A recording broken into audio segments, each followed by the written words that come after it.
president. He was given information that I don't want a president. Listen to me, hold on. You really want a guy, so you want a guy who gets that information from all those different countries, Russia, Britain, and our intelligence, as well as others. And you want him to deny that? He got information. You want him to say, no, let's not go to war? Let him answer the question. He got information from our own intelligence sources. And Russian intelligence. There was no nuclear program. He got it from the IAEA that there was no so he did program. It just for the goof? Just to have fun? Yes. You're crazy. No, he did. He didn't. That was his agenda when he came into office. That was his agenda when he came into office, Paul. What about Putin? What about Putin? He remarked that just 2 months ago he said that he had warned the president himself that Saddam not only wanted to attack us on our soil, but on foreign soil. He was planning to do that. Do you really think... No ability. Why did Putin not support the war then? I'll tell you why. Because it wasn't, they weren't talking about him. He didn't have any reason to go. They weren't talking about him. Right. And also, there's also a whole lot of things for blood for oil, or whatever the hell it's called. Blood for oil? Are you talking for the... I know what I'm talking about. Oil for food? Yeah. Oil for food. Yeah, that program. Why do you have... Got me pissed off. No, here's the Oil for Food program. You have to understand that we were taking money, too. Well, where's that evidence? I've seen a lot of evidence that shows that France is involved and the Russians involved. And Chevron. And when you say France and Russians, what do you mean? I mean close ties to with the Chirac over there. Idiot. What? Like who? Jacques Chirac. No. Who had close ties to Chirac? That Saddam had close ties, that he was paying off supporters of Chirac's to keep the decision to not go to war. Who was he paying that had close ties to Chirac? I don't know their names. Some French dudes. Well, Americans at Chevron were getting it? Well, great. Let's lock them up.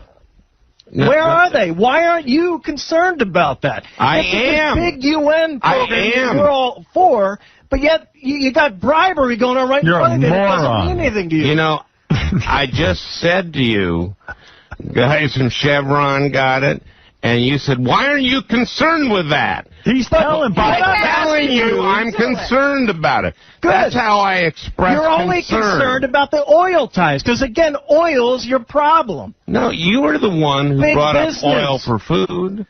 The oil for food problem is a big problem. See, now you're pissing me off. You brought it up. Am I cutting out, or is that my headset? That's your headset. That's the audience tuning you out. You brought it up. It is a big problem, schmuck. Hey.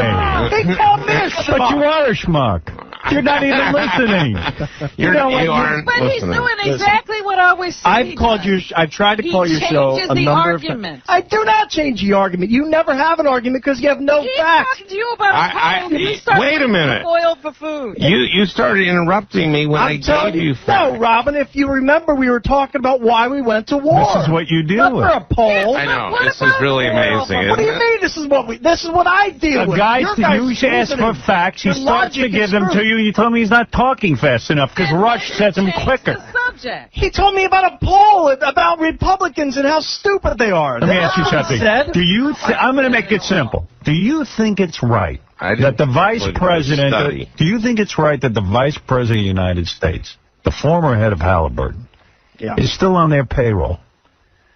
He is not under payroll. He makes $100. He is getting deferred payment, which is, by everyone's standard, that's fine. It is true. He gets a payment from Halliburton. I've never heard of a vice president getting a deferred payment and being on... Listen, how do you call it a deferred payment? Listen, let me tell you what happens. Before he even got back into politics, how do you know working for a company, because I looked into it. Yeah. He was working for a company called Halliburton, and what he said, for whatever reason, I don't know whether it's to avoid taxes or what, I don't know, he decided to take deferred payment through years. Now you're going to say he shouldn't have that money? That's the truth. You think that's the truth? I mean, those are what all the records show. There's not one piece of evidence that says anything else. He got rid of all of stock. No, my friend. Why do you ignore that? You say he got rid of all stock options. He has not gotten rid of them. His stock. You can tell them. Go ahead.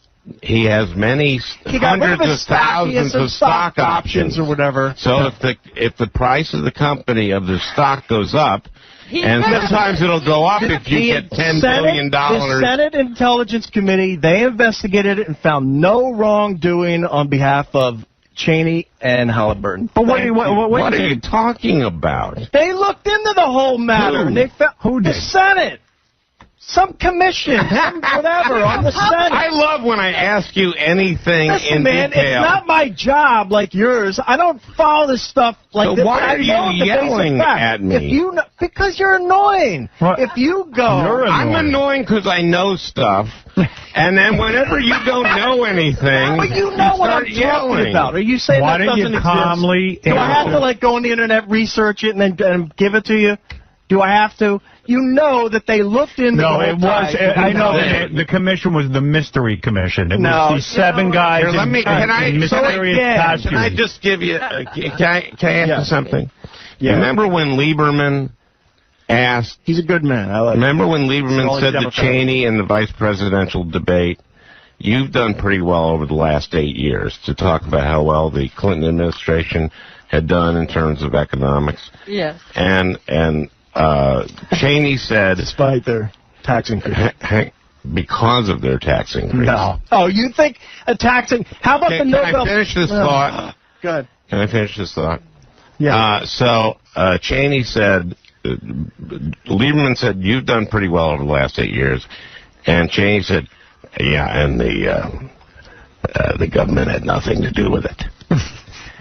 And they got billions of dollars of government contracts. That's correct. For a company, Halliburton's only successful because of the government, and he says it has nothing to do with the government. Under Clinton, so why wouldn't it bother you that the vice president gave no bid contracts in Iraq? The only no bid contract he gave was for service for the oil fixing, whatever, to repairing the... No, that wasn't the only no-bid Here's our own Jason now. Wrong again, Jason. I have something to read from CBS News. A report by the Congressional Research Service undermines Vice President Cheney's denial of a continuing relationship with Halliburton. The report says a public official's unexercised stock options and deferred salary fall within the definition of retained ties to his former company. Now, what do you say to that? Wait. Read the first sentence. Oh, again we got to read it? Just the first part. Is he a lawyer? Why can't you listen? A report by the Congressional Research Service. Well, what the hell is that? It's Congress. Frank Lautenberg headed it. He did? Yes. All right. I'll look into it later, and I'll have to get back. Look right here. Well, how much later? Crazy. No, look, wait, what about the... No, so you're claiming that the tax... Well, I'll get back to that. I don't have a computer in front of me, Robin. I want him to take a vote right now. Well, I want to hear his... it's your show. So, because of tax increases, the Clinton economy did well. Is that what you're claiming? Yes. I'm telling... How? What the... Well, why don't you let me answer? Yeah, go ahead. Talk about the complete recovery of this economy, number one, and talk about under Clinton, there was a surplus. Yeah, we didn't... That's how we got a surplus. How much more comforting can you get? Are you denying that the economy tanked because of 9/11 and a recession and fighting the wars? How many questions do you want me to answer? Where'd the money go? How many questions do you want me to answer? All of them. I would have talked to you for days. Okay, first of all... You're crazy. Well, you can listen to him on Air America. He'll talk to you forever. I tried to, but the problem is your show takes commercial breaks at the same time Rush does, so it's kind of hard to go back. Okay, 1993 Deficit Reduction Act. Yeah. Okay? Not one Republican voted for it. Many Republicans said it would cause a recession. Now, what it did was, it did increase taxes on the top 2%. And Social Security. 39.6%. And Social Security. And it did tax Social Security for people who earned a certain amount, because Social Security is not... Go ahead. How much does your dad make per year? Not a lot. Well, then he probably wasn't taxed. He was. Go ahead. It was only taxing those people who had earned over a certain amount. Yeah. Anyway, and that was taken away later. It also decreased taxes on people at the bottom through an increase in the earned income tax credit. Every Republican voted against it. Most Republicans said it would cause a recession. Okay? Yeah. Now, what it did was it sent a message to the bond markets that this president was serious about cutting the deficit. As a result, it was followed by not a deficit, as many not a recession, as many Republicans said. Because they cut spending, and the Republican Congress hang on. did it. The Republican Congress wasn't there for 2 years. There wasn't a surplus, so the end. This led to 8 years, 8 straight years of prosperity. That's right. Now, and Republicans said it caused a recession. The economy was already coming out of it when Bush left office. Bush is the only guy who never could find oil in Texas. He bankrupted every company ever worked for. He'll bankrupt this country. Get out of here. Wait, I got one last statement. No. Wait, one last I want to have a closed ballot vote right now. What about I want everyone to take a piece of paper who works on this show. I want to see who wins.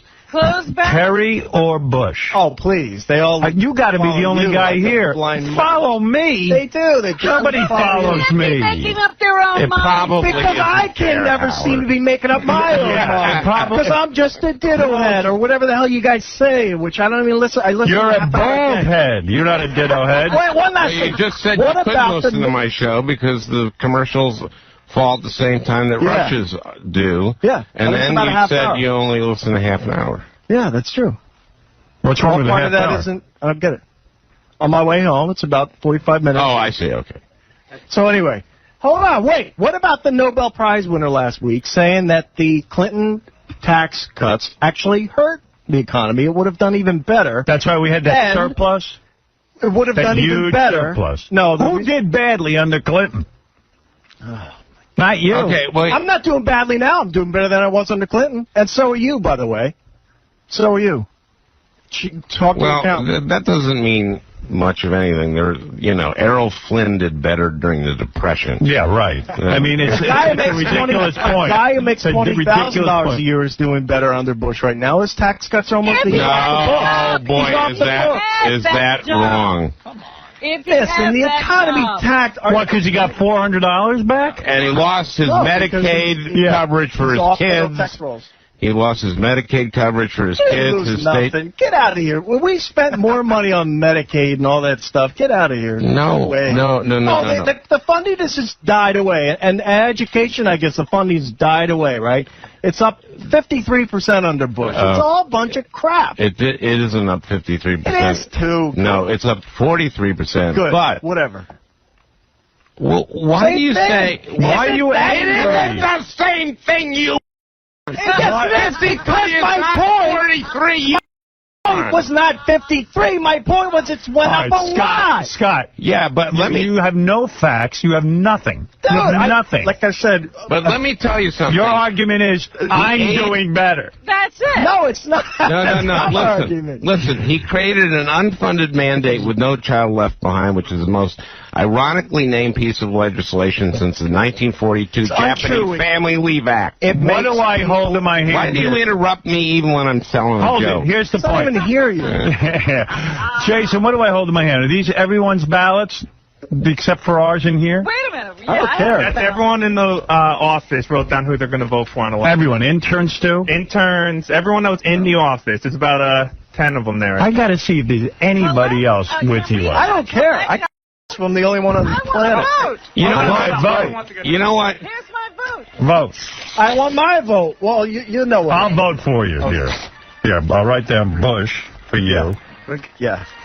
You gotta listen to a tape of this. I'll vote down Kerry. You are unbelievable. I can go through everything you say on your show. I hear you say things about those tubes that they thought, and then you're saying it turns out they were wrong. That probably they were not meant for nuclear, but they were meant for rockets and that sort of thing. They were meant for rockets, right? Which is what the Iraqis said. You came back and said they were for, like, making medicine or something like that. No, I didn't. You said something on your show that was totally liar. wrong. You fool. What did you say? You know, you're a fool. All right, here we go. I said exactly what they were meant for, which was rockets. Which is exactly what the Iraqis said. They couldn't have been used to make centrifuges to enrich uranium. Tell me this: why you will not admit that there's about 1 million other countries more involved in terrorism than Iraq? I mean, that Saddam Hussein was so busy. In fact, the guy who hated Al-Qaeda more than us is Saddam Hussein. Those guys were going to take over his country, if anything. He is the only one who could tame Iraq. Look, you got a guy. They got to bring him back. Destruction. He doesn't. Well, we have to go with that. He had no weapons because everybody told us he did. And we had weapons inspectors in there. Where did they go then? They found nothing. To believe. And because they were destroyed. If you read the Delphi report, why didn't he tell us that? Because he wanted Iran. Bush wanted to get to Iraq no matter what. Scott. He admits to the whole world that he doesn't have any weapons of mass destruction, then he just shows how vulnerable he is. All right, listen to me. Oh, no, because he wanted Iran to believe he did it. We're going to count the votes. So Saddam is suddenly a sane man. My guess is everyone who works, there will be one Bush vote. Yeah. I will now count the votes. I don't care. What does this prove? I got to know. I got to know what it's doing right here. Proves I'm smarter than all of you. That's all it proves. God. Wow. Kerry, first vote. Yeah. Kerry. Yeah. Gee, this is like Survivor. You know what's going to happen. Well, you know, I'm going to be curious. You should be off. Somebody, this is. I could tell already. I could tell already. You don't like the scent? I could tell this is already asswhite Benji, libertarian. He can't, he can't be part of it. He's part of the notice me. Yeah, please, no more. Don't ever take a vote from him. No, I'd say he's Kerry. Yeah. What a surprise. So 3-1, libertarian. All right. Kerry, libertarian. Kerry. 4-1. Hey, why didn't Kerry vote to go for in 91? Kerry, hold it. That's a good question. We're in the middle of a question. We're in the middle of a Kerry. We're voting. We're counting. Kerry. Wow. It's a landslide in here. Bush. That's your vote. Oh, no, I wrote it. Mine. I wrote it. It's not my writing. That's mine. I wrote it to you. Write your vote. He wrote it for you. Kerry. There's no one who believes you. Kerry, you haven't swayed one person. I don't care. I'm not trying to sway people. Yes, you are. I know what's right. Kerry. You're so right. What do you mean I am? I am Every day you tell Look at us this. that we're stupid. Kerry. Because you tell me I'm stupid. I can't sit there and listen to this crap and just take it. I haven't seen one other Bush. Not voting. I wonder who that is. Why would they not vote? Earlier, JD told me Artie voted, and I said, who'd you vote for? Democrat, right? And he goes, yeah. And I go, why? And he couldn't tell me one reason. He couldn't tell me. He's kind of he like said you. because he doesn't like Get into it with you. He said he couldn't tell me one Republican he liked. I said, all right, well, tell me a Democrat you liked. He couldn't name one either. So I have Republicans I like, but if you look at these two candidates, you see that there is a superior candidate. John McCain. Yep. John McCain. But why are He's you voting for laughing? Bush. Oh, you're laughing. He's voting for Bush. How do you explain that? I don't know if he's actually voting for Bush. I know that he's supporting Bush. Right, he's supporting, but he's going to go in and vote for Kerry. How about Giuliani? You like Giuliani? I do. I like the way Giuliani handled the post 9/11. I thought he was masterful, and I really admired that. So if he's there today against Kerry, you voting for him or Kerry? Running for Kerry. Interesting. It's amazing how you can like someone and still vote not in the same way. Isn't that amazing? Isn't that amazing? That's pretty amazing. You don't want to know how passionate Scott is about this, and I give him credit for it. Will went for a ride in Scott's car. On a napkin, he saw Scott takes notes during Al Franken's show. He saw a napkin that said, Franken, Kerry, flip-flop on a napkin.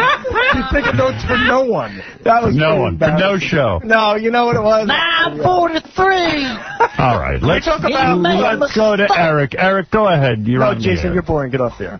Howard, Yes. I wanted to say, just, wait, let me pick this up.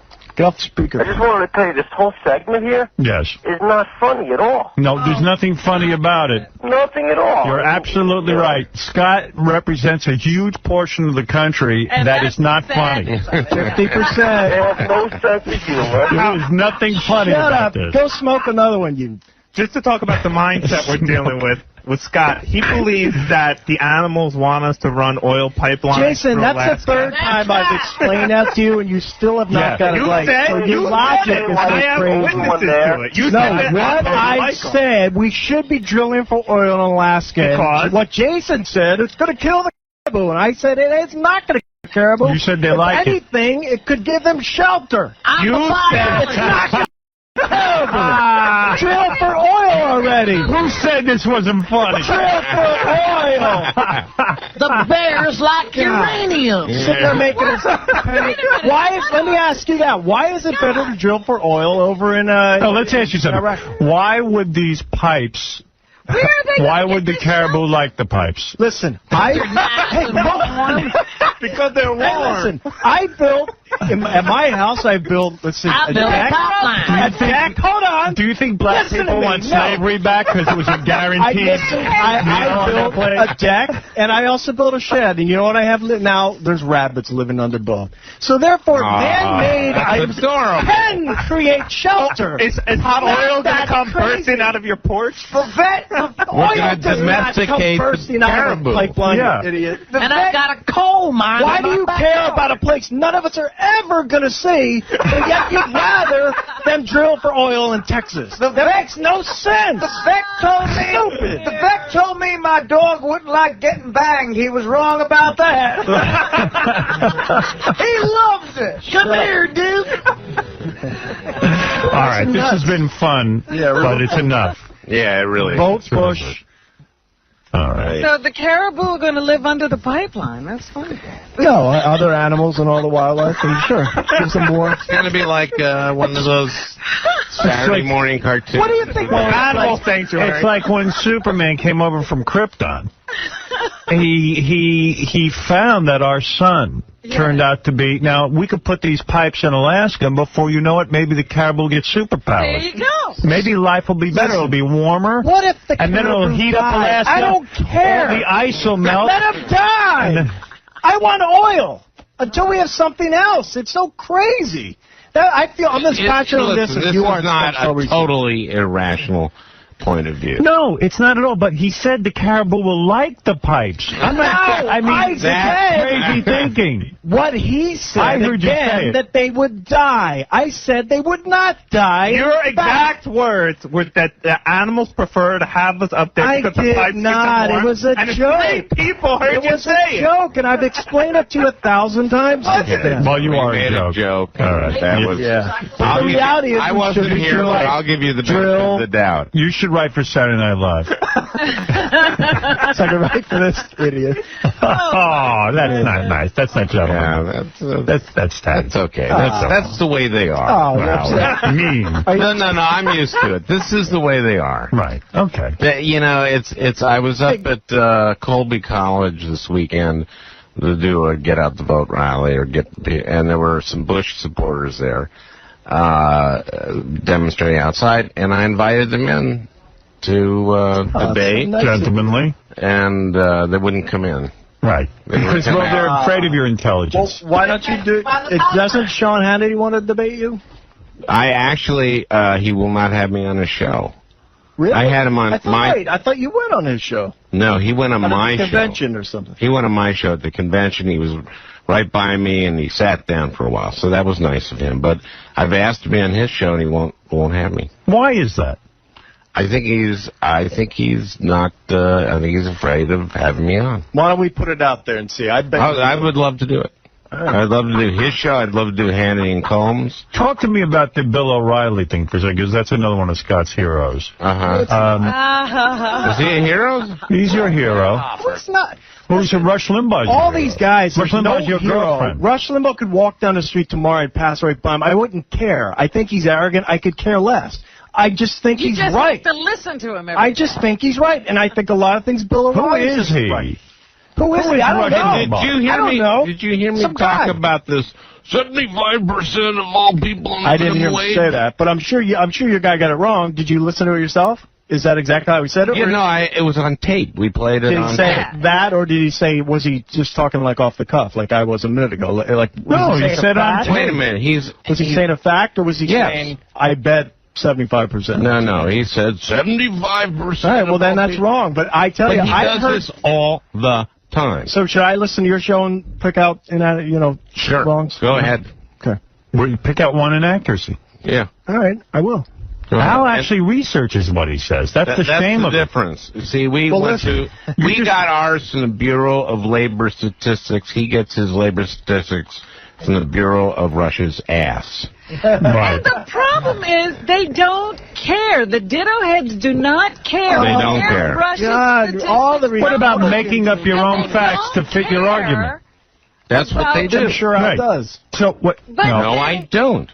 The point is, Scott, that Rush uses these statistics to support his argument. All right, listen to me. Let me ask you some Bill O'Reilly. Can I ask him one little question? Can I ask one question and then you'll go? Okay. All right.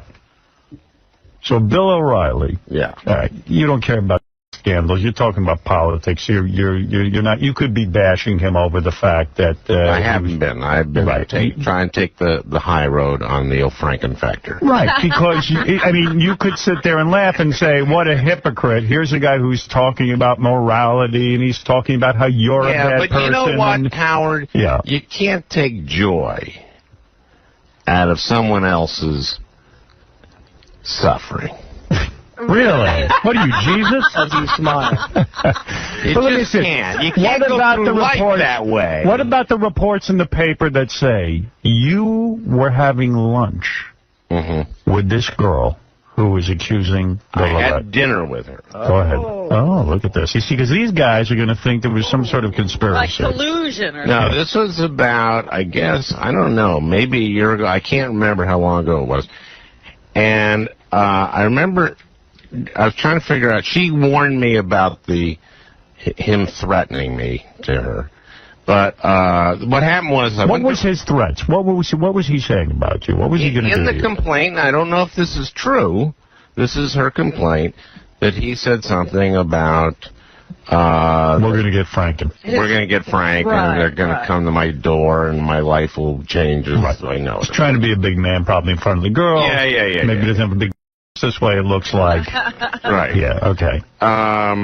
It's compensation. I've done that with girls. I've said, you know what? I'm going to fix that guy. There are things people don't know that I can get done. Meanwhile, I get nothing done. Yeah, and he says, it's going to go all the way to the top. She says, the top of what? He said, just look at the cover of the book.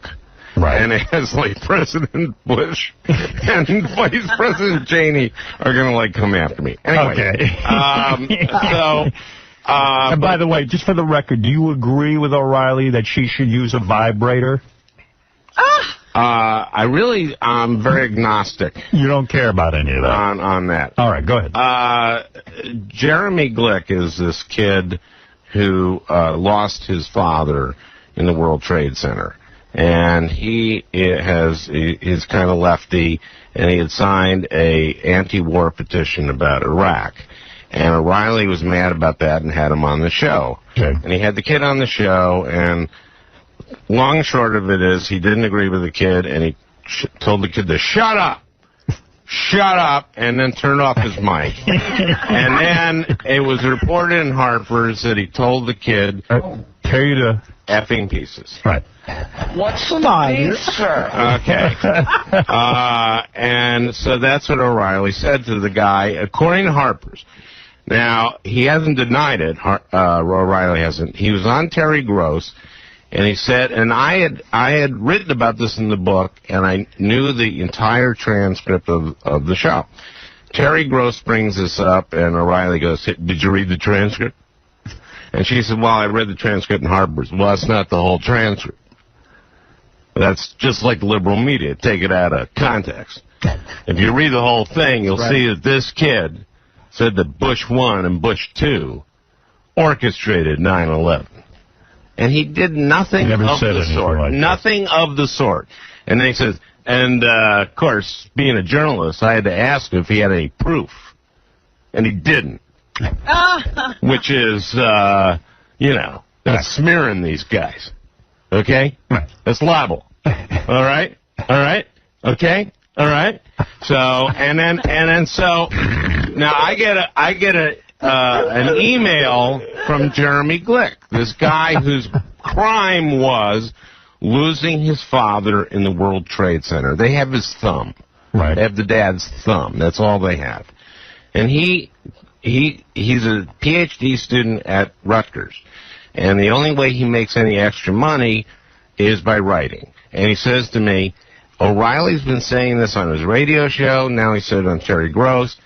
And it's hard for me to get jobs because people think I'm a conspiracy nut. Right. So Andrea Macris, who I had met after a REM concert. I went to an REM concert. There was a big party afterwards. I met her. She told me she worked for O'Reilly. I yelled at her. Right. And she said, well, there's things you should probably know. She gave me her card.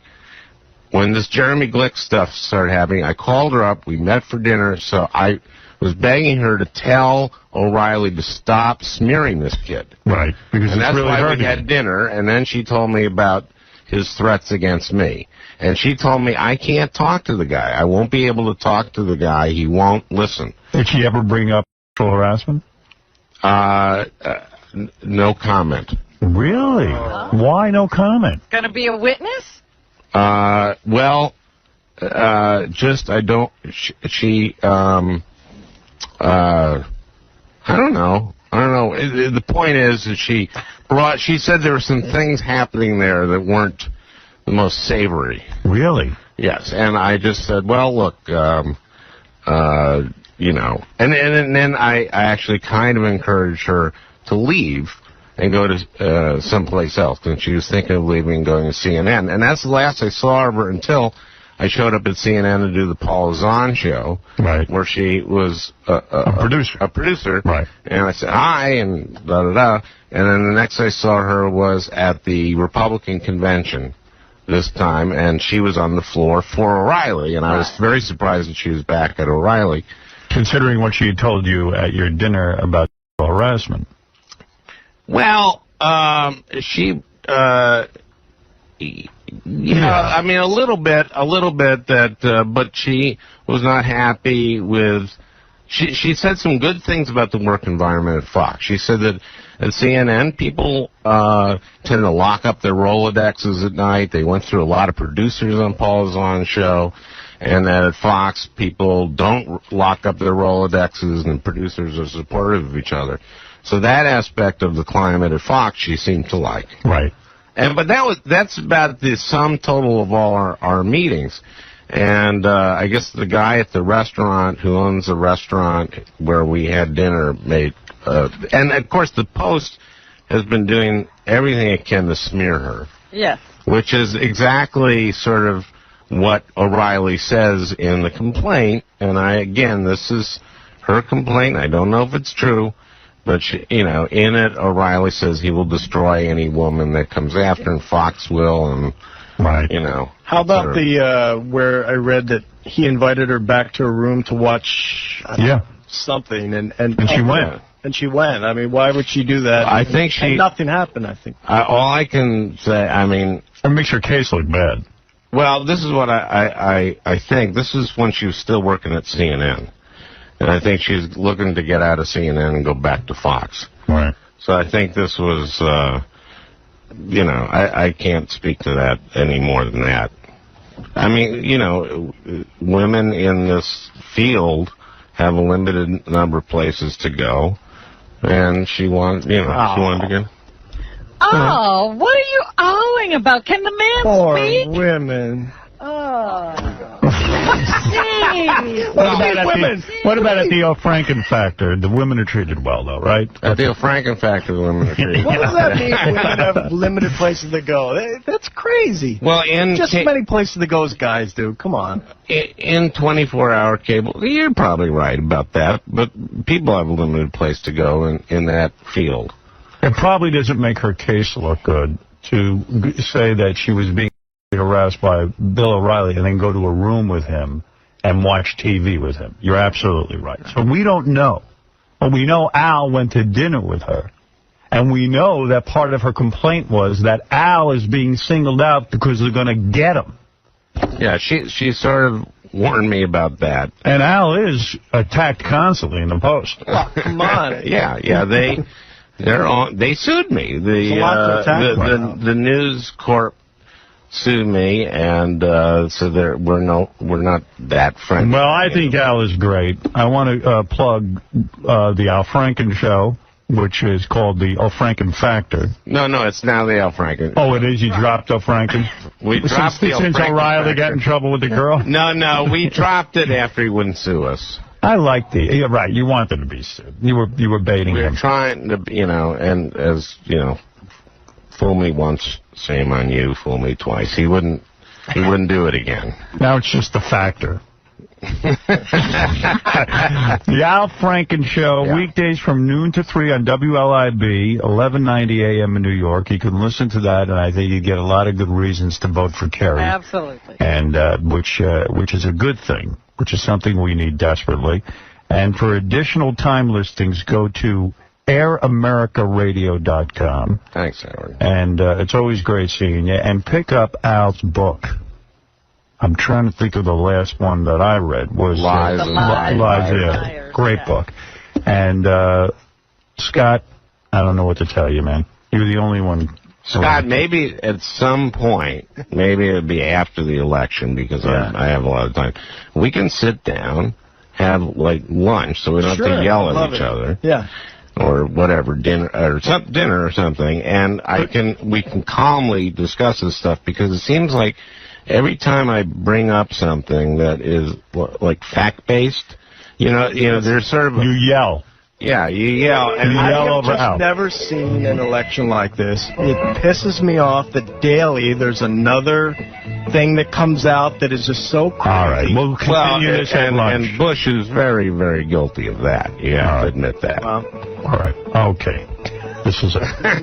Go Phillies! All right, we're going to take a break. Al Franken, thank you. Thank you, Howard. And we come back, we'll wrap up our show with the news and stuff like that right after these words. So, hey, this is Alan. Backstage at my gig the other night, they played Iron Man. Yeah. And 500 people just went, I am Robo-Spanker. That part you remember. Yeah, I think it's catchier than the real lyrics. Well, the night is coming back to him. Sam's on the phone, Sam Simon, and he has an embarrassing Artie story, but I'm not picking up. Why? Because Sam tells stories and they're not funny. Oh. They're just not. Come on. He goes on and on and on. Sometimes, every once in a while, they're funny. And I get in. And I know the guy personally, and I love him, but I don't want to... Indulge him? Because he'll go, hey, Howard, how come you don't put me on the air? And I go, I don't want to say his story's kind of slow and there's too many details and it's not all that interesting. Well, Sam is a great writer, so when he tells a story, you'll get, really good jokes. Fast. What? I'll talk fast. Sam, everyone, because I said to Gary, Sam's on the phone with an embarrassing... I know it's not going to be good. It's going to be, you're going to love it. You're not a good storyteller. I'm a raconteur. Hey, so... No, you're not. No, it's already... I love Artie. His DVD is sensational. I'm already annoyed. Wait, you're bored with that? No offense. I mean, we'll talk about your DVD and do the best we can, but it's just Sam goes on and on. Oh, my God. Sam, you're not good at this. You need some editing. You need a little bit, you need an editor. So, a very prestigious cable network called me and wanted to do a TV show. All right, prove me wrong, but... Actually, Howard, you know what? You like this. All right, Sam, can you tell it quick? I haven't said anything. Even this is taking... The network called me and wanted to do a TV show. They said, Sam, we want you to do our first 3-camera show. And I love Artie.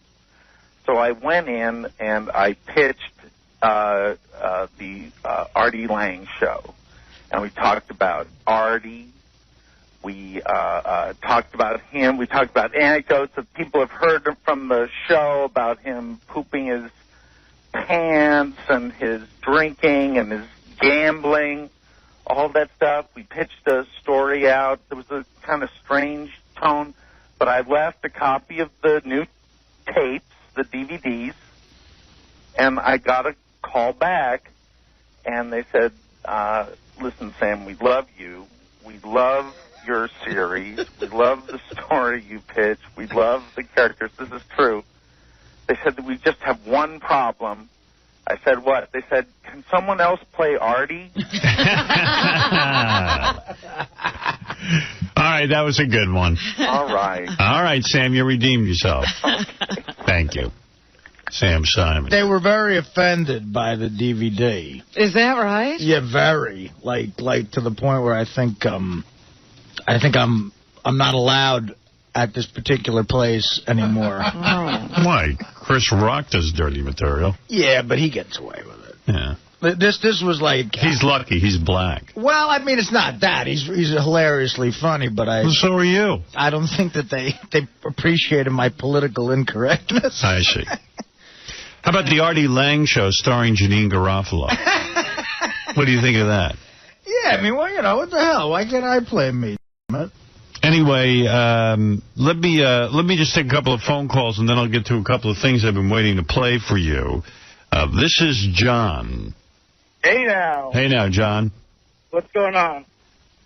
I was actually calling because Booker was talking online yesterday about Robin. Okay, and? Well, you know how Robin said that he doesn't want to do interviews or whatever, and then he went on saying that... Oh, people are the worst storytellers. Sure. I have no idea what this... Booker was online. Where was he online? On K-Rock. He was on the radio. Yeah, he was on the radio. He wasn't online. He was on the radio. He was on the radio, man. But you just said online. I just woke up. Jackass. But don't call me if you don't know how to tell a story. I mean, really, I hate to be on the rag today, everybody, but I'm just listening to this, and I'm like, well, how do people communicate? Hello, Howard, what's going on? That's the first thing makes me mental. Hey, Howard, what's going on? What do you mean, what's going on? You're calling me. You must have a topic. Okay. Then we move to Booker was online yesterday talking about Robin. Okay, and? What? You know, I mean, like, and what? What? Hello? He's gone. I mean, what a waste of my life. You ran him off. Minutes are ticking by. Find out what he said. Hey, Booker did something, and we don't know what it is. Holy mackerel.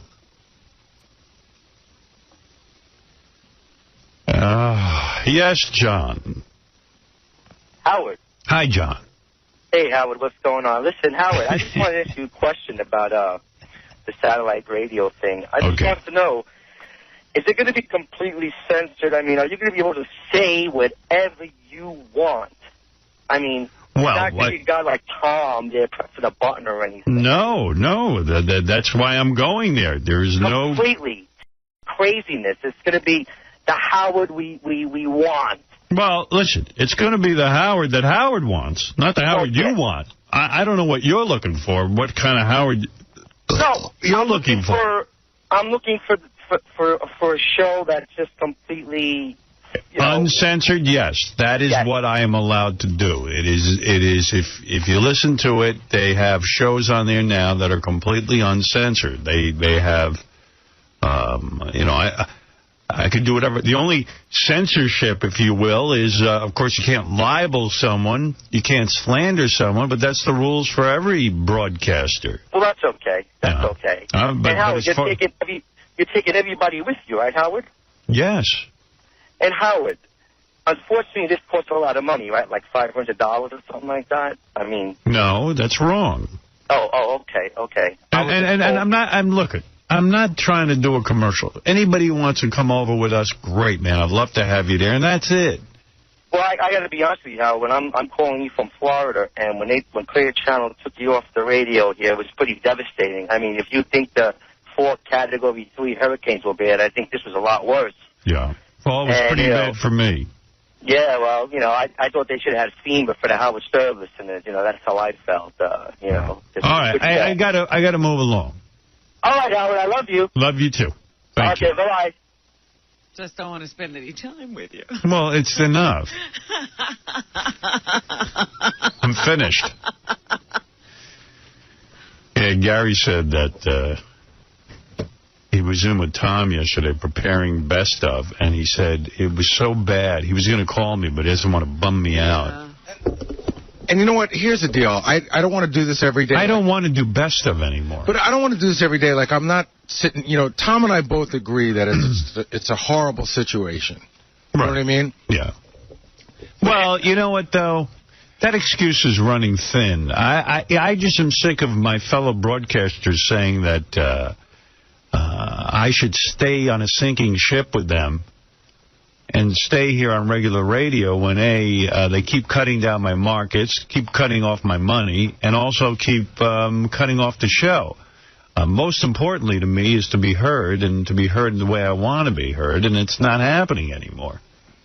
And I can't stand hearing these stories of Tom sitting in the back room going through my tapes, my material, like you see how like Steven Spielberg doesn't want anybody to cut his movies? Yeah, Saving Private Ryan has to run uncut. Yeah, I mean, can't have it. I'm even willing to realize that there are times that, you know, some things have to be cut. But this is ridiculous. I mean, this is like Tom sitting there. The thought of Tom involved in my show, creatively, sitting there, and he goes, it's really good because we can edit out whole sentences cleanly. No one knows what they're missing. Well, see, the big thing I mean, I don't want to trust him with that. And I don't have time to sit there for endless hours and edit these shows. And what is it when he says, oh, this is horrible, chop, chop. Well, oh, this is horrible, chop, chop. Yeah, I mean, he'll even edit out stuff that he just personally finds offensive. Well, you know, here's the process. In the old days, Scott would dub best of down, right? I would give him something that I want. He would dub it out, and then he would listen to it and say, this is a potential reference, this is a potential reference. Yeah, even that I hate. Which is a weird thing, because Scott's not really a lawyer, but he does it well. Yeah. And then Tom and I would sit in there, and we would sort of negotiate. Do you know what I mean? Yeah. He would say, this has to come out. I would be like... And now there's no negotiating. There really isn't anymore. Yeah. There's no, like, saying, well, Tom, I disagree. I just want it out. It's like now it's like... We just want it out. And the bottom line is they can't afford any fine or any citing at all. But why not? Get the fine and go to court with the FCC. You'll win. No, that's the thing they won't do. That's not going to happen, apparently. So for $3.5 million that they paid the FCC, they could have taken that $3.5 million, hired the best law firm, and gone to court with the FCC. I don't understand. I mean... It's one thing if you're saying, I don't want to go to court because I don't want to pay money to a lawyer. That I get. But they're paying $3.5 million to the government. So why not take the $3.5 and go up against the FCC? It's not going to cost you any more than $3.5 million. And if you lose to the FCC, then you know that, okay, there's some sort of new weird freakish laws on the books. But then there'll also be a fine. So okay, fine. So there'll be a fine. So, you know. See, but the problem is with that supposed deal they made, that sudden death thing, just one complaint and they agreed to suspend us. Right. But that's fine. I'm willing to be suspended. I'd rather be suspended than have my material cut. Well, and we're at the point now where apparently any mention, and apparently we're held to a different standard for best of, because running best of is premeditated. In other words, we know what we're running. It didn't happen on the fly. We're listening to these tapes, we're running it. Yeah, I don't care. So they're cut even more. Right. So almost any reference to in any way is cut. And yeah, I mean, what is this? But the worst part yesterday and why am I putting up with it? Why am I allowing them to take my tapes and run them when I'm not here? Did you check with your agent about what the contractual obligations are, or whether you can or can just say, no, I don't want my tapes running? Well, I'm in a weird place. I feel funny about going off on vacation and not having our show on the air. I feel weird about that. The reason there's a best of is I fought to get it on the air. When I first came here, they wanted to erase all my tapes. Tom said it was too expensive to save cassettes. So I was the one who said, why don't we save the cassettes, and when I'm on vacation, you could play the show. It would be very popular. And we found that best of gets higher ratings than when I'm here live. In the summer, But it was because it was good. But now they chop everything out. I mean, I have a problem with this. So, on the one hand, do I want to take us off the air when we go away for a week or two on Christmas or something? Or do I want... Is a little bit of us better than... None at all. Than none at all. And if I'm a fan and I'm driving in my car in the morning and we're on vacation and I hear best of it, I'm interviewing, you know, I don't know, some Elvis impersonator and it's funny and you're rolling around in your car and you're having a good time, you know. But I feel they edit out the best of, the best stuff. But it's literally under a microscope. You know what I mean? Imagine you listening line by line and you're like, Yeah, I hate that. So the one that and seriously, when I try to be funny, I have a way of being funny, at least a way that works for me. Every word is chosen. It's part of who I am. Well, the one reference yesterday, because we sit in the room and it's me and Tom and Dave and Scott, and then once in a while when something doesn't fly, there's like a sort of surprised look on everyone's face. Everyone's shocked. So the one yesterday that I really felt weird about was, and I don't know if I can repeat it, but let's just say somebody, I thought very innocently, used the word hump as a verb. Okay? Hump. Yeah. Hump. Right. So I humped a girl. Exactly. That is edited. So I said to Tom, he said, listen, because we rerun this stuff on best of, you know. You know what? So hold on a second. I got to get out of here already. Let me out. Let me out a year early. I beg of you. Let me out. So, Howard, my argument was, I said, I will bet you there's 100 sitcoms on the air right now, Friends or Tom, Will and let Grace. me out. Let me out. Nobody Please, told you I to beg put you. it back in? I decided I was wrong. Wow, okay. Oh, you did? Yeah. You decided you were wrong? Yes. When does that ever happen? First. That is the first time you've ever come and put something back in, but thank you. I mean, why wouldn't we defend I humped a girl to the FCC? How could we lose that in court? And take the $3.5 million. Listen, I don't spend anybody's money.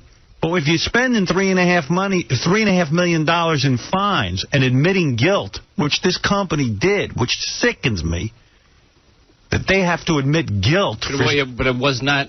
It was none of your shows. I understand. Okay. But the fact of the matter is, $3.5 million was spent. Let's take the $3.5 million and go in court and get the best lawyer on the planet. I know a ton of good lawyers that would want $3.5 million. And not only that, the publicity of defending indecency. And going to possibly the Supreme Court or whatever. Yeah. You could probably get a great lawyer for less money. I would think so.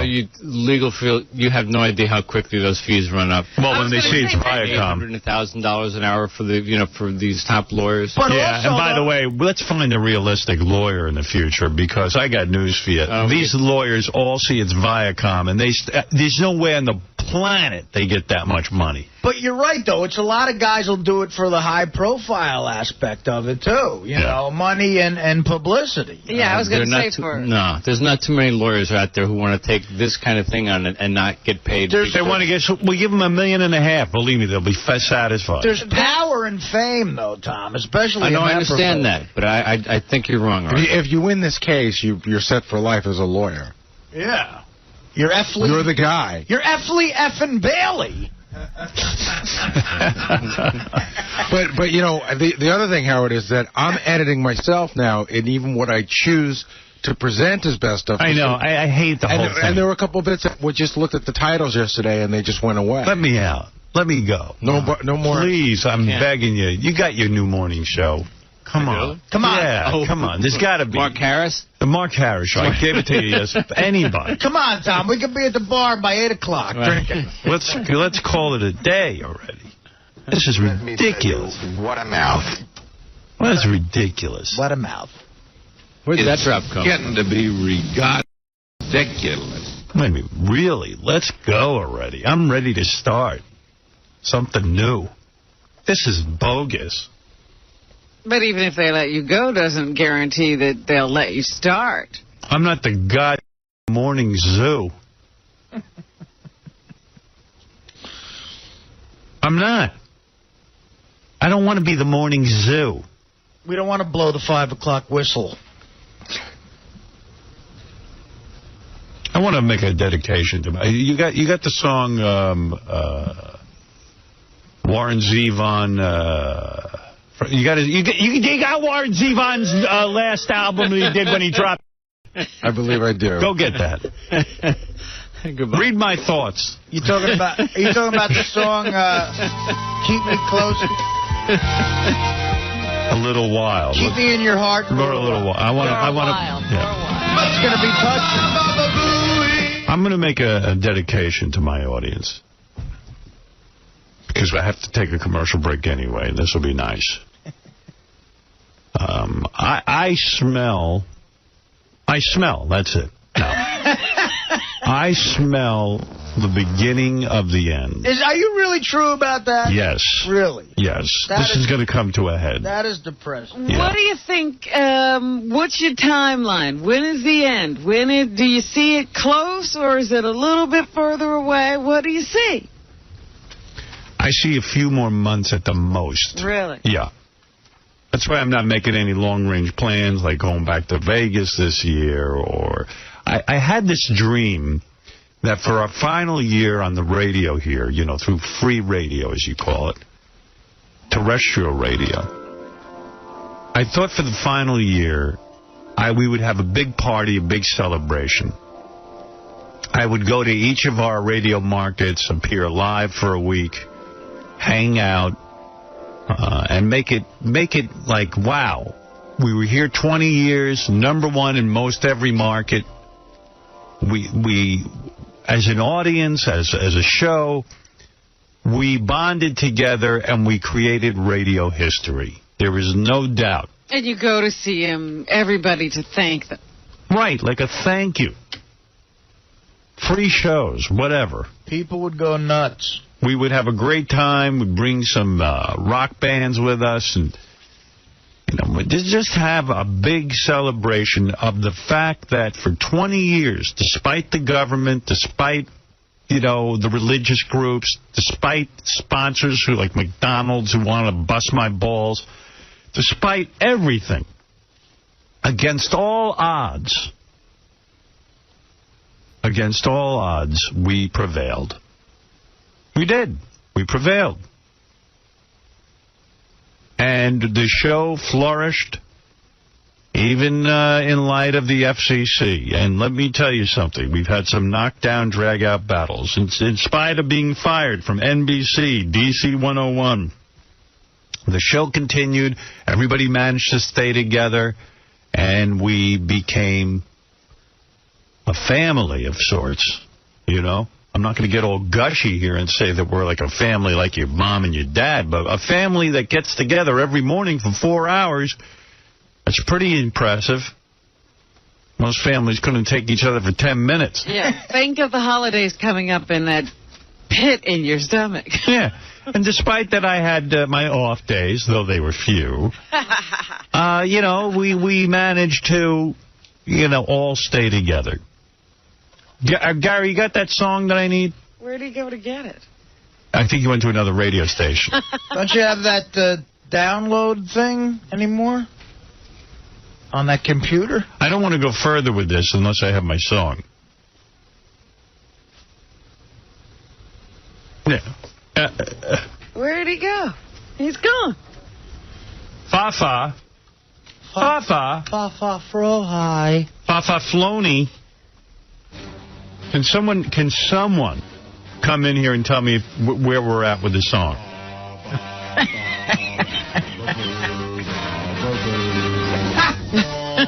Can anybody give me feedback out there?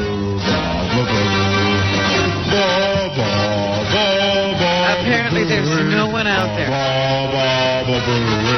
I was really going to say something quite, I thought, quite beautiful. Poignant.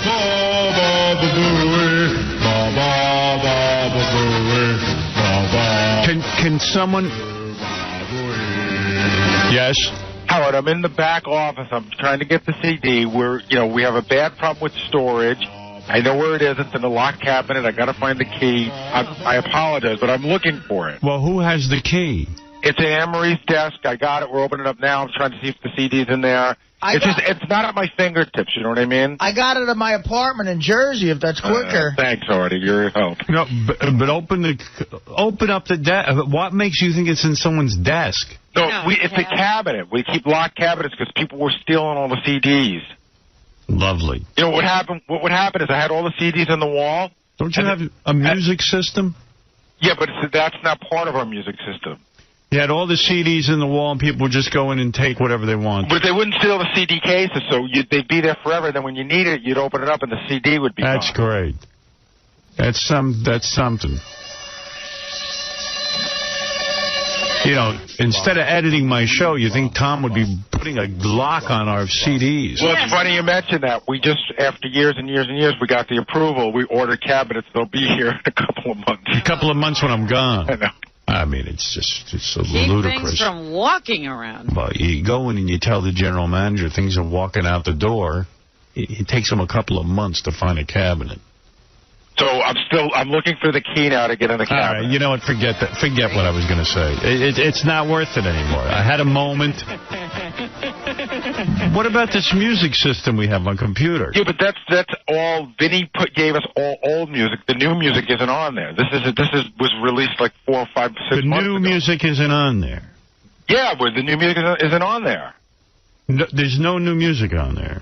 No. No one updates it. No, that's another system we're trying to get done. Another system that we're having difficulty getting implemented. Why is that system having trouble getting implemented? Oh, I'm sorry. It's behind that.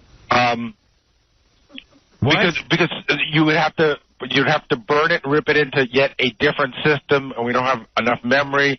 And then the station bought a new system that's not compatible with the system that we're using. I have that new system the station bought. Why? Right, but we can't take our... Okay, you ready for this? We have 40,000 songs. I had this discussion yesterday. We have 40,000 songs in our system. Right. In order to put them in the station system, we would have to rename every single song. Somebody would have to go and physically type and rename every single song. So let's do that. By the time we're done, we'll be moving. It's ridiculous. Well, if we keep taking the attitude that we're moving, let's move around. No. I got another year here. I have the songs that we need, and I have the song that you need. I just got it. It just was handed to me. I'll be in with 2 seconds.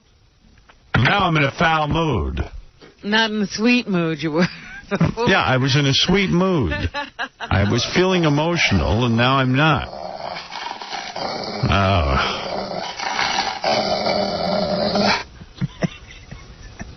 All right, let me see if I can recapture what I wanted to say. I'm going to try and say this. All right, because I'm upset. Maybe if you hear the song. It'll get you back. I want to make a dedication to my audience. You know this name of the song? Give me that song. What's the matter with you? I can sing it. Yeah, that's what I want. That's the song? Yeah. Are there any dirty words? No. Big lips. Thank you. Foxy, nice ass. Up Show, a recap and behind-the-scenes look with John High and Gary Dell'Abate. The best of the wrap-up show begins now. All right, on Monday's wrap-up show, you got to come and check out Jared coming in to admit he was the rat. I guess that little cocksucker JD was right all along, but anyway, I wouldn't give him the benefit of the doubt if my fucking life depended on it, so fuck him. Check it out.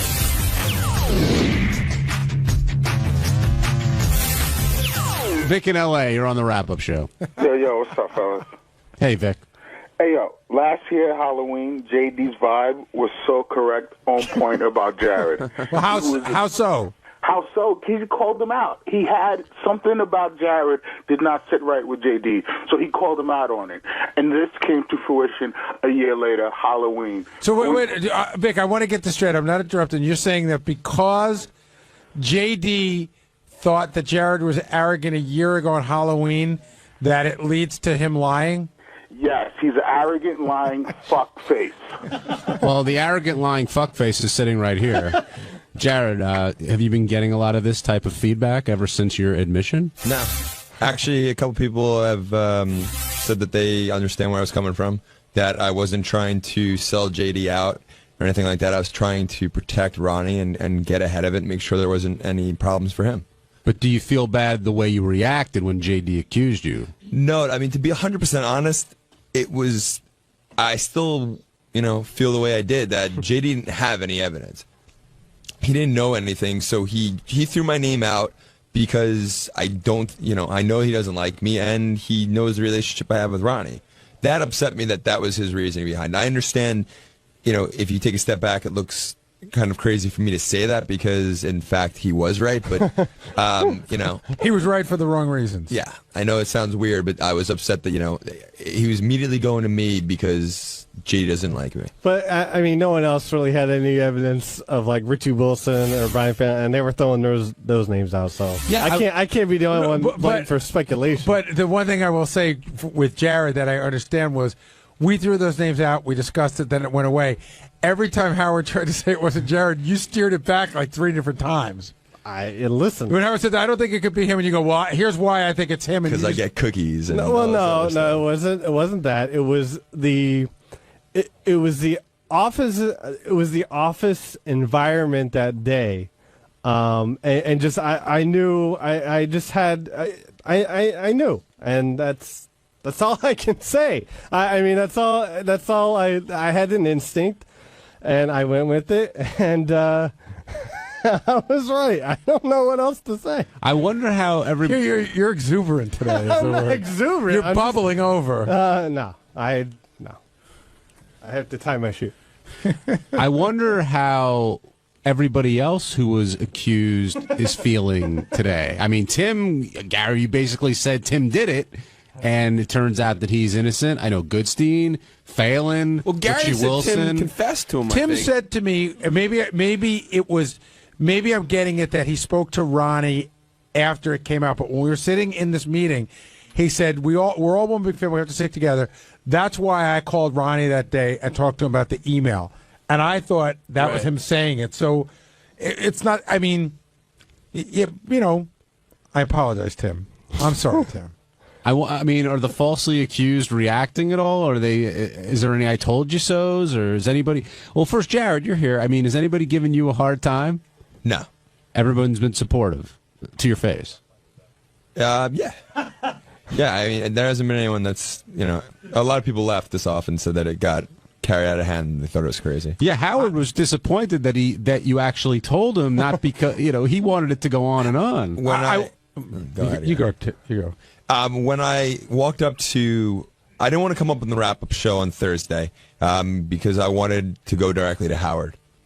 And at the end of the show, I went up to Howard as he's walking out, and as I start walking up to him, he gives me this look, and he's like, "Go away. Just go away." I think he knew what I was trying to talk to him because I've never spoken to Howard in private.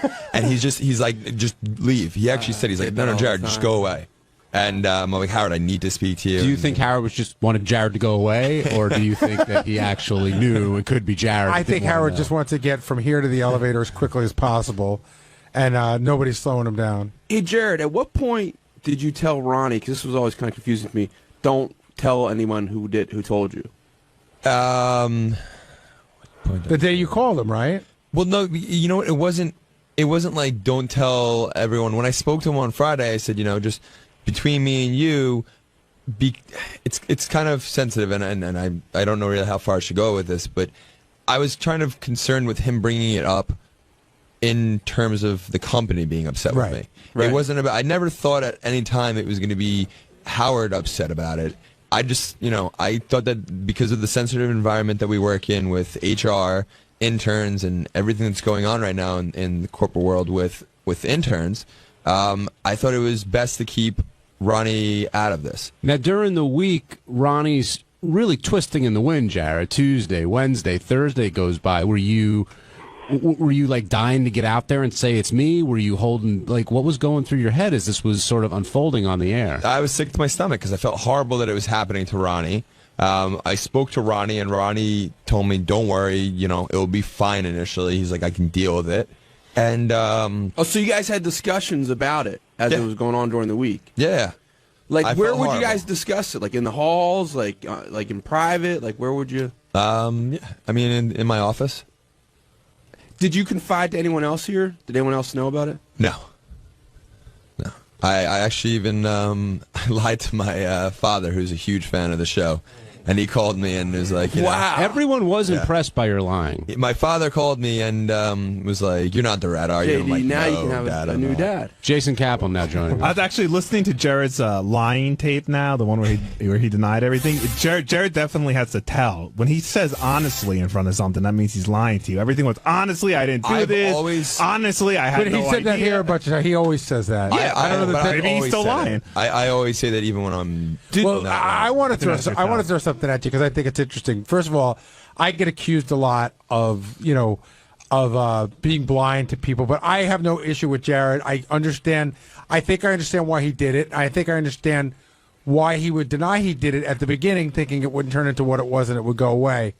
But somebody did say to me today, I always think it's weird when somebody's first inclination is to lie. So that's one of the interesting things that somebody said to me today. Well, I'm still. How do you feel about that, Jared? You know what? I think it's just a reaction, and you get defensive. And I think I've always been the type of person where I'll get defensive, and it'll take me some time to think about. You get yelled at, and if I'm getting yelled at, I get defensive about it, and it takes me time to realize that I've done something wrong. That's just who I am as a person, and that was the case. It took me a couple of days to realize that this was a bigger issue than me just talking to Ronnie, because other people were getting in trouble. Ronnie was getting slammed. There were people that were getting, their reputations possibly tarnished, like Richie Wilson or Doug Goodstein or Dan the Song Parody Man. I know it's sensitive, but nothing can help before Thursday, did you and Tim discuss it? Before you actually confessed it to Tim? No, and I felt even worse about that. Yeah. Tim didn't really ask me or anything like that. We weren't talking about the leak at any point. But I felt horrible that, Tim defended me on Monday on the show, and I felt horrible that he had to do that. But see, this whole thing still, and I know Gary just said like, oh, people understand why you did it, but I'm trying to figure this out. So you read Tim's email, and then decided because it involved Ronnie and Tim and maybe some other people who work here at Rick, and human resources. That instead of calling Tim directly and say, hey, I just read this in your email and this might be a problem, you went right to Ronnie? Yeah, I was trying to be proactive. I read Tim's emails on a daily basis. I know, but I read Gary's emails a lot too, and I don't. You do? I do too. We all do. And I don't know. It just seems like a leap to make. And I know, look, Tim was there at Rick's. We all know that, So I mean, he was part of it. So I'm just wondering. Well, that came up on the air already. I just wonder. Bring it up some more. Why make that leap? Why not go? Like, if you really thought it was an HR issue, wouldn't you call Tim and go, oh my God, that thing you were at was Ronnie the other night. It's blowing up into an HR issue. Real quickly, I take issue with the term rat because I wasn't ratting anyone else. I was trying to protect Ronnie. That's not. If anything, I was trying to protect Ronnie from possibly getting in trouble with the company. I ratted out the company. That's the only thing, A leak is more. Fine. I'm okay with the word leak, but I wasn't ratting anyone else out. And Jared, I think the issue isn't now what you did. The issue is that you didn't come forward and admit it. It is. It is so reminiscent of Watergate. Hey, what's up? This is Jason, and on Tuesday's wrap-up show, the guys were talking about the fact that Will might not be able to father his own baby. And the guys on the show have been discussing who would make the best sperm donors and worst sperm donors around here. And the wrap-up show seemed to conclude that I was the absolute worst choice to be a sperm donor to Will's baby. And quite frankly, I totally agree with them. I'm a disgusting human being, both physically and mentally, and no one should have my DNA. Thank you. Good luck, Will.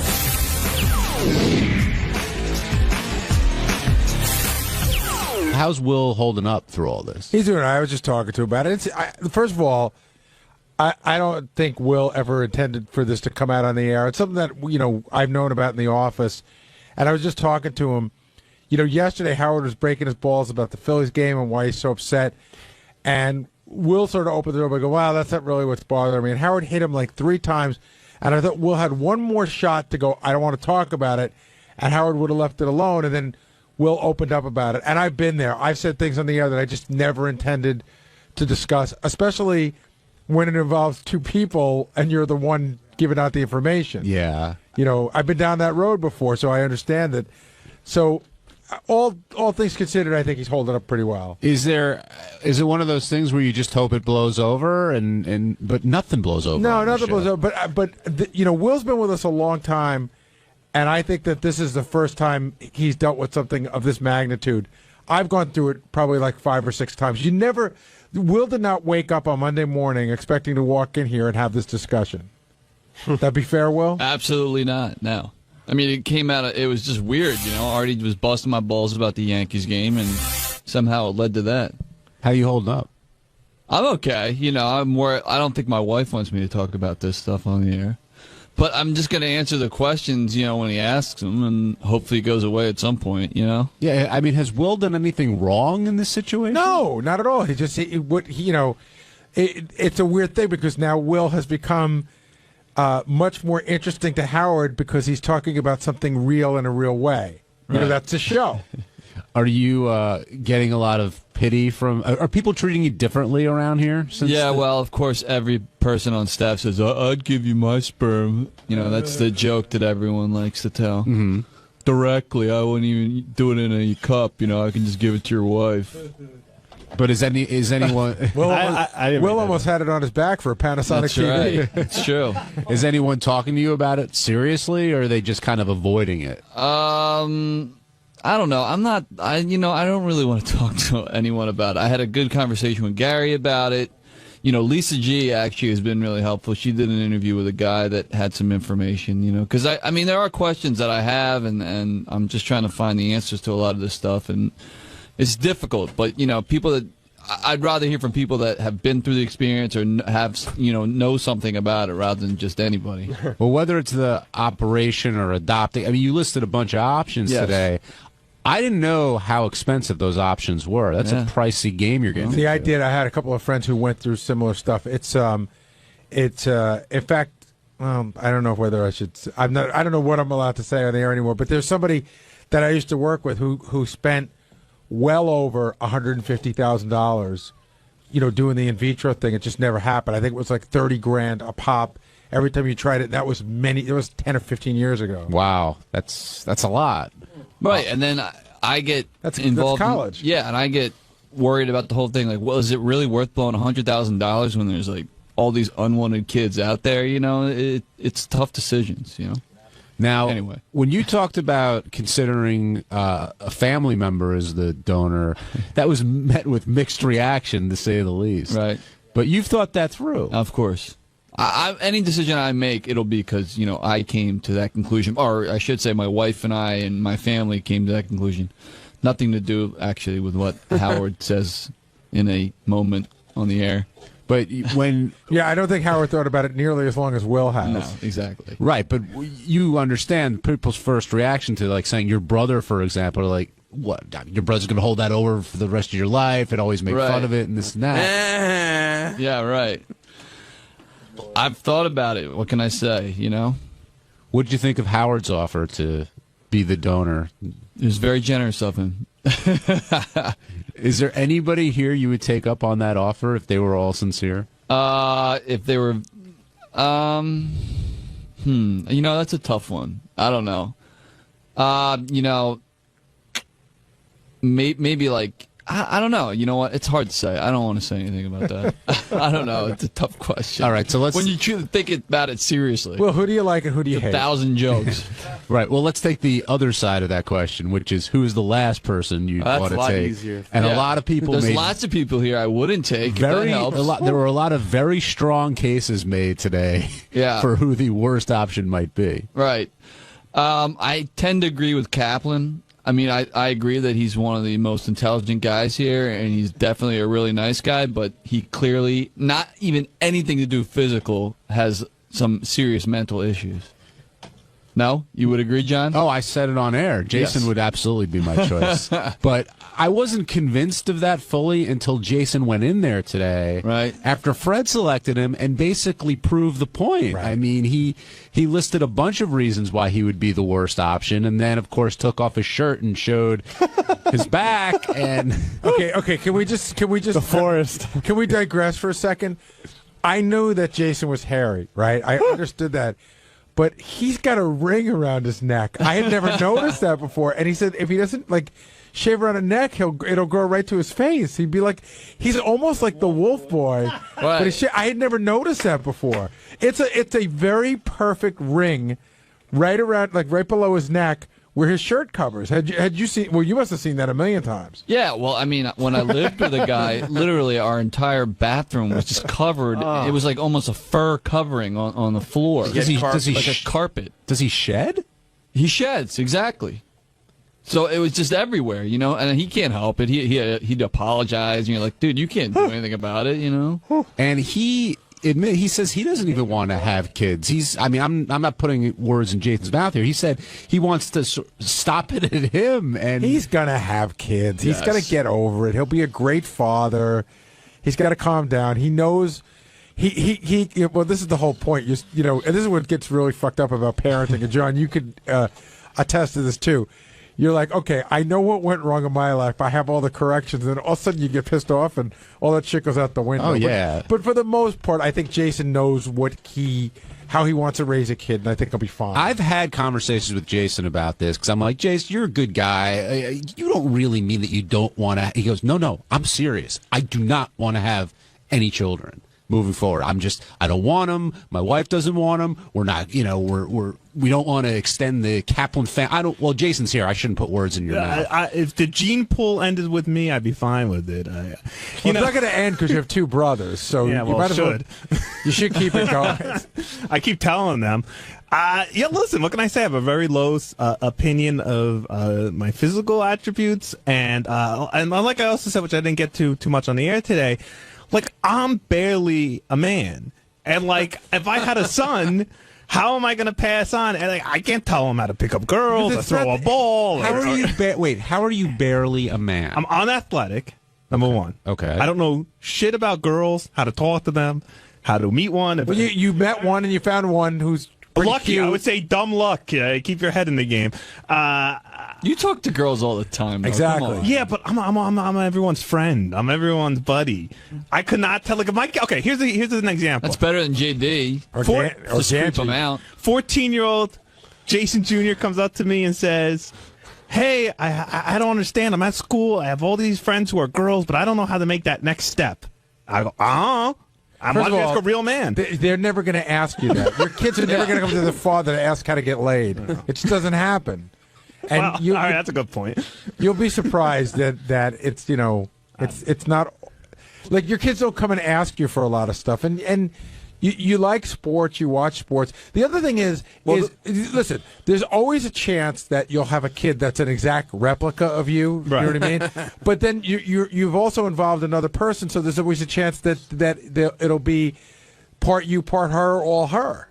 I just look. I somewhat enjoy being alive. I mean, I am on Lexapro, but I do. I look at my parents. I'm like, what made you two seeing how to get together and procreate? I mean, really. I mean, I love them both, but I don't know. I don't. And it's so weird because I feel I have such an opposite desire as Will. Like Will, even well before he even met Tracy, has always said he wanted to get married and have a family, and this is important to him, and it's not important to me. And I wish in that aspect we could trade places, but.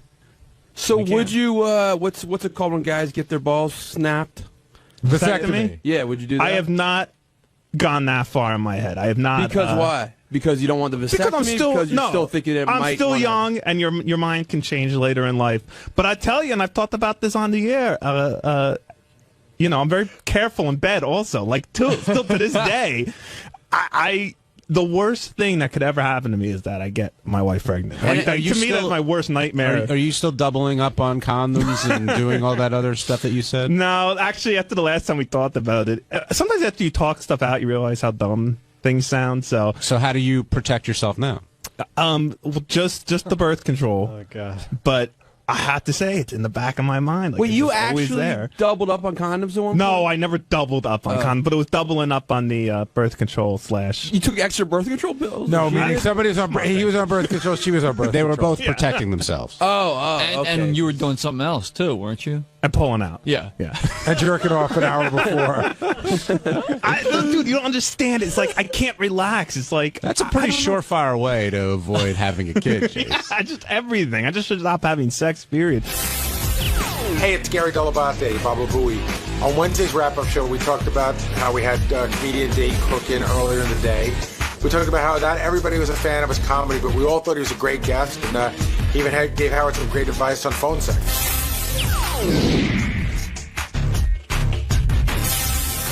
There's been a lot said about Dane Cook on the show beforehand, Gary. Some of it by me. Some of it by you, some by Artie. Howard, I think everyone has taken a shot here or there at him. So what did you expect when he came in today? He was a really nice guy when I saw him in the green room, and I thought he was really good on the show. I've said before that I'm not like the biggest fan of his comedy. I probably more gave him a hard time. It's when somebody gets so super successful and gets so big, and then you wonder whether they deserve it or not. But I thought he was a really nice guy, and I thought he was a very good guest on the show, and that's what counts for me. Somebody asked me if I think he's a good stand-up comedian, and my answer is I don't know. I haven't seen him enough in action to judge whether he's funny, but if he's selling out the Garden and he's been so successful, you can only give the internet so much credit for that. There's got to be some talent behind that. Yeah, I guess.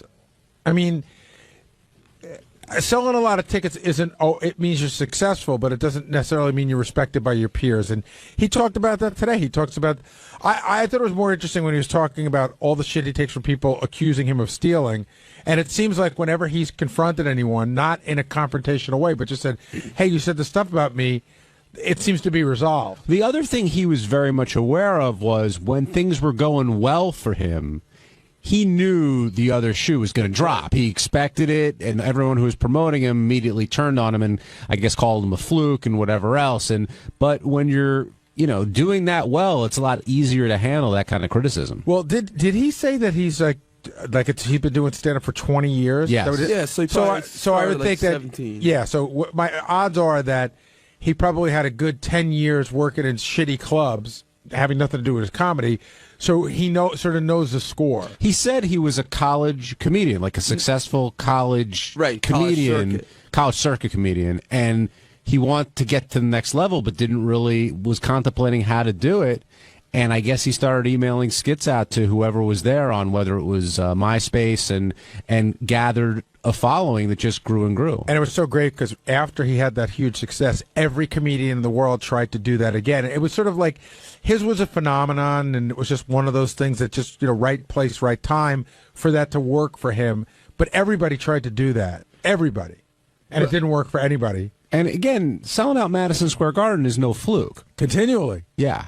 Were you impressed by him today, Benji? Well, he's a pleasant guy. He's very successful. I've always been really annoyed by all the hate for him. Like, it's same with Carrot Top. It's like, it just seems like stupid, all the hate for it.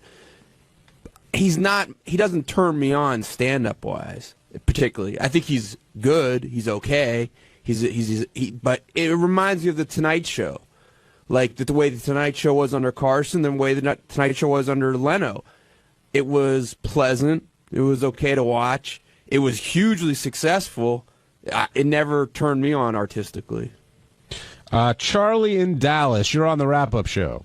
Yeah, well, along those lines, why did it take you so long? Why he said that he had offered up he wanted to be, tried many times to be on the show, but you never let him on. Why now, Gary? That's actually not true. He lies.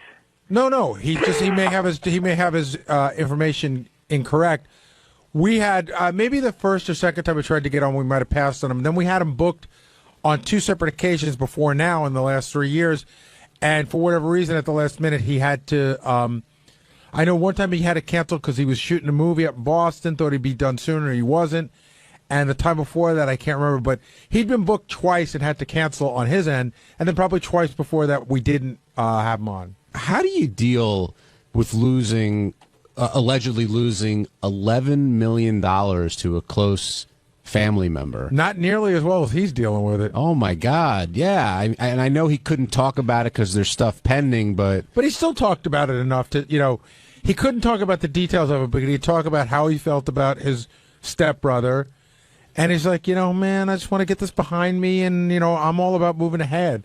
$11 million, a lot of money. And Howard always brings this up, but, you can look at it as a number and say, I had it, I never had that much, I had it, now it's gone.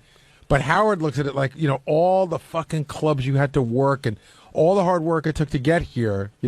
Howard looks at it like nickel by nickel, because it is. You don't make $11 million overnight. And who can you trust? You get to a certain point where, you think you can trust a family member, whatever it might be, but ultimately, he even said, he always envisioned having this deep, dark family secret, and God, be careful what you wish for. Right, but then he also said that this was a person he'd spoken to every day of his life that he hadn't spoken to since this happened. I'm really curious, and maybe this is one of the things he couldn't get into. Once he realized it, was there any confrontation between the two of them, or was it right to the police? I don't know. Yeah, I don't know the answer to that. Yeah, I don't know either, and I guess he obviously couldn't talk about that because it's pending. But Will, if you know the answer to that, you can drop by. Scott in Florida, you're on the wrap-up show. Hi, this is Scott from Margate, Florida. How are you? Good. How are you? Good. Just a general question. I've been listening to the show forever, and was actually a fan of Dane Cook. We had seen him down here in Palm Beach at filling out one of those local clubs. Then all of a sudden, he just took off and just went skyrocketing with his career. I was just wondering, with Artie and Howard often making fun of his success, his lack of being funny, what was the relationship in there when they walked into the studio, finally having Dane Cook in there and having to kind of, we think you're funny, and we appreciate your humor. Even one of the callers at the end of the hour actually said that Artie didn't think he was funny, and there was definitely some comments in the past with regard to them kind of making fun of Dane. How was it in the studio today? First of all, I don't think Howard ever fell into that category. I think Artie definitely did. Artie said that, he said in the past, like, he got famous on Facebook and this and that, and Artie, was pretty vocal about it. Then he ran into him a couple of times and met him, and he's like, I think the feeling is, Artie, you got to have respect for what he's accomplished, but he may not be as much of a fan of his comedy. But, I don't book a guest on the show so that we can throw rocks at him. Do you know what I mean? So if Artie felt that way, it's not really Artie's show, and it wouldn't be for Artie to say. And I know I see a lot of calls up here like, why didn't Artie come clean and tell him? But I wouldn't put a guy on the show so that we can have him come in here and then treat him like shit. And Dane's a fan of the show. Clearly. He, I'm sure, has heard what Artie has said, Howard, Gary, whoever else, about his comedy. By the end of the interview, he's inviting him to come up on stage at the Garden. Right. Right. That was kind of an interesting moment when Dane says to Artie, "You don't think I'm funny?"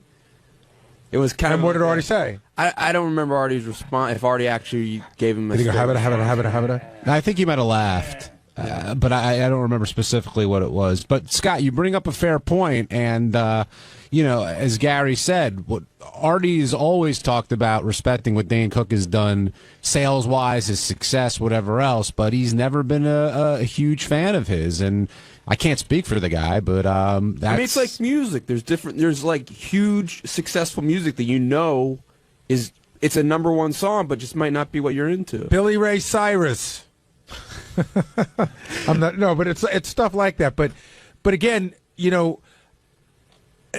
it's my personal taste whether I'm a fan of the comedy or not. But the guy was a good guest, and I was, I was one of the people probably fighting him, and I would say, well, when you come at a meeting, I think we should have this guy on. I think he's really hot. I think he's got interesting stuff going on. I think he'd make a good guest. And his ladies' resume wasn't too bad either. And he said growing up he was an introvert and never really got out there. And then I guess when success hit, he was able to do pretty well. Well, again, like I didn't know a lot about him, so sometimes, and I've said on the show before, there've been many people that have come on that I've had one thought about, and when they leave, I have a different thought about.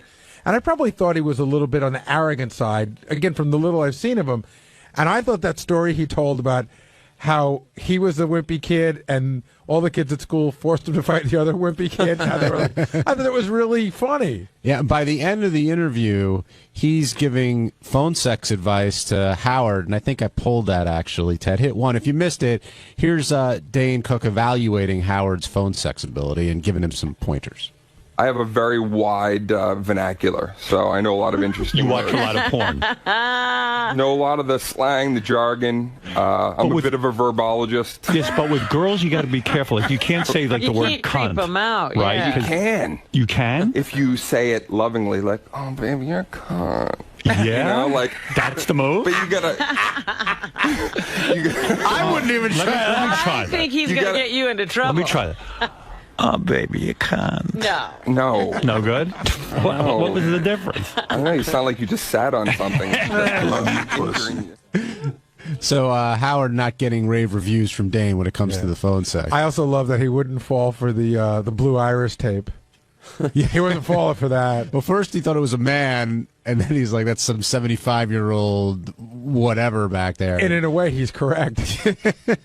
May she rest in peace. Actually, his phone sex skills were really good when he went into his actual phone sex. You were impressed? Yeah, I was. I thought he was talking out of his ass, but his phone sex, I thought. Well, he's on the road quite a bit. A good scenario. So maybe he's got that expertise. Robin said she'd hang up and immediately call the authorities or something like that. I would bet the farm that Robin's had some pretty good phone sex. On Thursday's wrap-up show, all the talk was about Scott the Engineer. After waiting for weeks, he finally got his clips played from his DJ stint out at Pure in Vegas. And Scott's pretty proud of himself, so we talk about what it was like hearing those clips played and having Howard, Fred, Artie, and everyone else goof on him for the umpteenth time. Here's how that conversation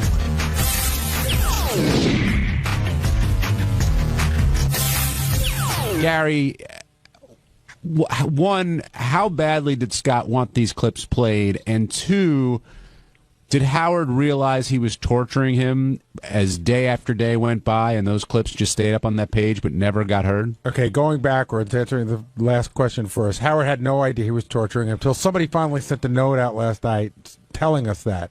But it was one of those things that Howard meant to, get around to. So Scott shouldn't have taken it personally. No, we weren't not doing it. He just hadn't. And every time I would mention it to him in the morning during the break, Howard would go, oh, yeah, that's right. I got to get to that. So he wanted to get to it. And I know that Scott wanted it to be done, so it's done. I don't know that Scott was necessarily proud of what he did. I think it's more like, hey, I'm going to get shit first, so let's just get it over with. Pretty much. I mean, yeah, I was okay. I was okay with him not playing it. I knew he would get to it eventually. But, yeah, let's just get it over with if you're going to do it. Because I know it wasn't going to be pleasant. Well, it wasn't bad, though. Well, a couple people said you were getting frustrated as day by day went and your stuff didn't Sometimes, come on. I mean, like yesterday, he said, I want to talk about Scott, and I went in, he goes, not now. I got a guest coming in after Dane Cook, so that was a little frustrating. I remember another time he's like, well, Scott was in Vegas, but Rosie O'Donnell's here, and like you kept getting bumped. Do you feel that like you're not even important enough to be mocked? Is that what you're saying? No, not at all. I know I'm not high in the priority list, so. But it's not about you. It's just about the tapes, and we were gonna. I think there's a part of Howard too when you have something like that. It's not something you can do in 2 minutes, and he listened to it. He goes, "These are really good." It's almost like he's got them in the bank. You know what I mean? He does that a lot. Where he's got something that's so good, it's like I don't have to rush to get to it. I'll get to it. I know I have something good for when I need it. He meant good, bad. That's right. Not good. Now, you said in Vegas they treated you By like the way, a... that was a laugh. I was telling you about. They treated you like a rock star, and everyone was goofing on you. But here on the wrap-up show, we won't goof on you I don't to your think so. face. No. So, what did you mean by being treated like a rock star? Like, did they really give you full VIP treatment? Yes, absolutely. I mean, there were people. I got to the club. There were people, security people around me all the time. I had a private area that I was in. You know, the VIP area. What kind of rooms you get? I got a suite at Caesar's Palace, which was gorgeous. What was the private area? What was the VIP private area? There's an area away from the regular people. Which you were 11 minutes before you got there. That's true. Where you go and sit. It's like a little balcony above the dance floor, a little area, by the dance floor. It's roped off. There's security guards around. No one can get in. Was anyone else in the? I'm sorry, Benji. Was there anyone else in the VIP area other than you? There were other people. There were a lot of hot chicks, and I don't know where they came from. They were all to see me, I guess. There was booze. Yeah. Was Shaggy in the VIP area? I didn't see Shaggy in the VIP. He had his own dressing room. Yeah, they had their own dressing room. I didn't need a dressing room, but Shaggy had his own dressing room. So, at what point did security become part of the event with you? Like, when did they start being your security? As soon as I got there. Like, at the club only, or did they, like, escort off the plane? At the club. Well, off the plane, they had, a car pick me up. But not security. Yeah, he could be security. They had a car pick me up at the airport, take me to the hotel. And, like, did the security escort you out of the event at the end and everything? No. I just left. I mean, So they just moved the rope and I kind of stumbled out, but yeah. Were you picking people to come into the VIP at all? No, but I had some people I knew that were picking people to come in. Like they knew what kind of people you wanted? You pulled the David Lee Roth and sent people out to find people to come to the VIP area? I didn't know what was going on. What the Beastie Boys used to call that? The trim coordinator or something like that. You had a trim coordinator? Yes. Wow. I think. And DJ Holly, it sounded like you got pretty tight with DJ Hollywood. Really a good guy. He's a big fan of the show.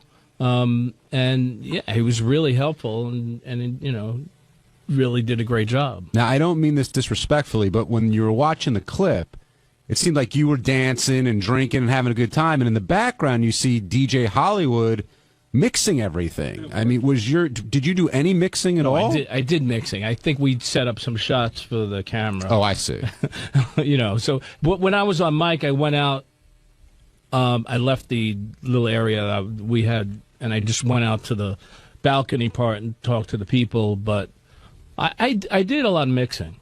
And did you have any say in the song and the song choice and what was being played there? No, I just said you pick what you want to play, and it was basically everything. They don't just play techno or dance or it was basically a mix of 80s, 90s, whatever. Madonna, Michael Jackson, Prince. It was any rock. They like to throw some rock in there, like Sweet Home Alabama, that stuff. Not during my set, but maybe at some point during the evening, like 3, 4 in the morning, they take care of that. Now I know you're a married guy, yes. But if you weren't, if I wasn't, could you have gotten laid that night without laying out any cash? I would say yeah. So you had girls coming on to you? Groupie types? No groupie types. It was just women hanging out with us. I don't know where they came from. I'm going to save Scott on this one. I'm going to tell you that if you're in Vegas and you're behind the velvet ropes at a good club and you have a big bottle in front of you, you can almost always get laid. Just bring a rope with you. No, but it's just there is a weird thing. Where people seem to, wherever they are, and they see someplace where it's a special setup, there's always somebody that feels a need to have to get in there. Did you have to tell anyone, hey, I'm married? No, there was no need. I had no interest in doing that. I am married. So everything was fine. It was just people hanging out, having a good time. And you're back for a couple more, right? I'm back in November, at the end of November 28th and December 12th. So you must have done something, right? They loved it. I mean, what's not to love about me? We had a great time. They had a great crowd. Probably they have a great crowd every weekend. It's one of the hottest. It's a beautiful club. It's a nice club. I was there. Really, a couple really weeks ago. nice. Now they have a balcony above. Las Vegas Boulevard, right in the front of the hotel. An outdoor balcony, which is amazing. It looks over the street in the front of the hotel, which is really I'm nice. king of the world. And Howard and Robin were big fans of your performance. Oh. Ted, he hit number one. Here's Howard finally getting to Scott at Pure. Why are they raising their hands?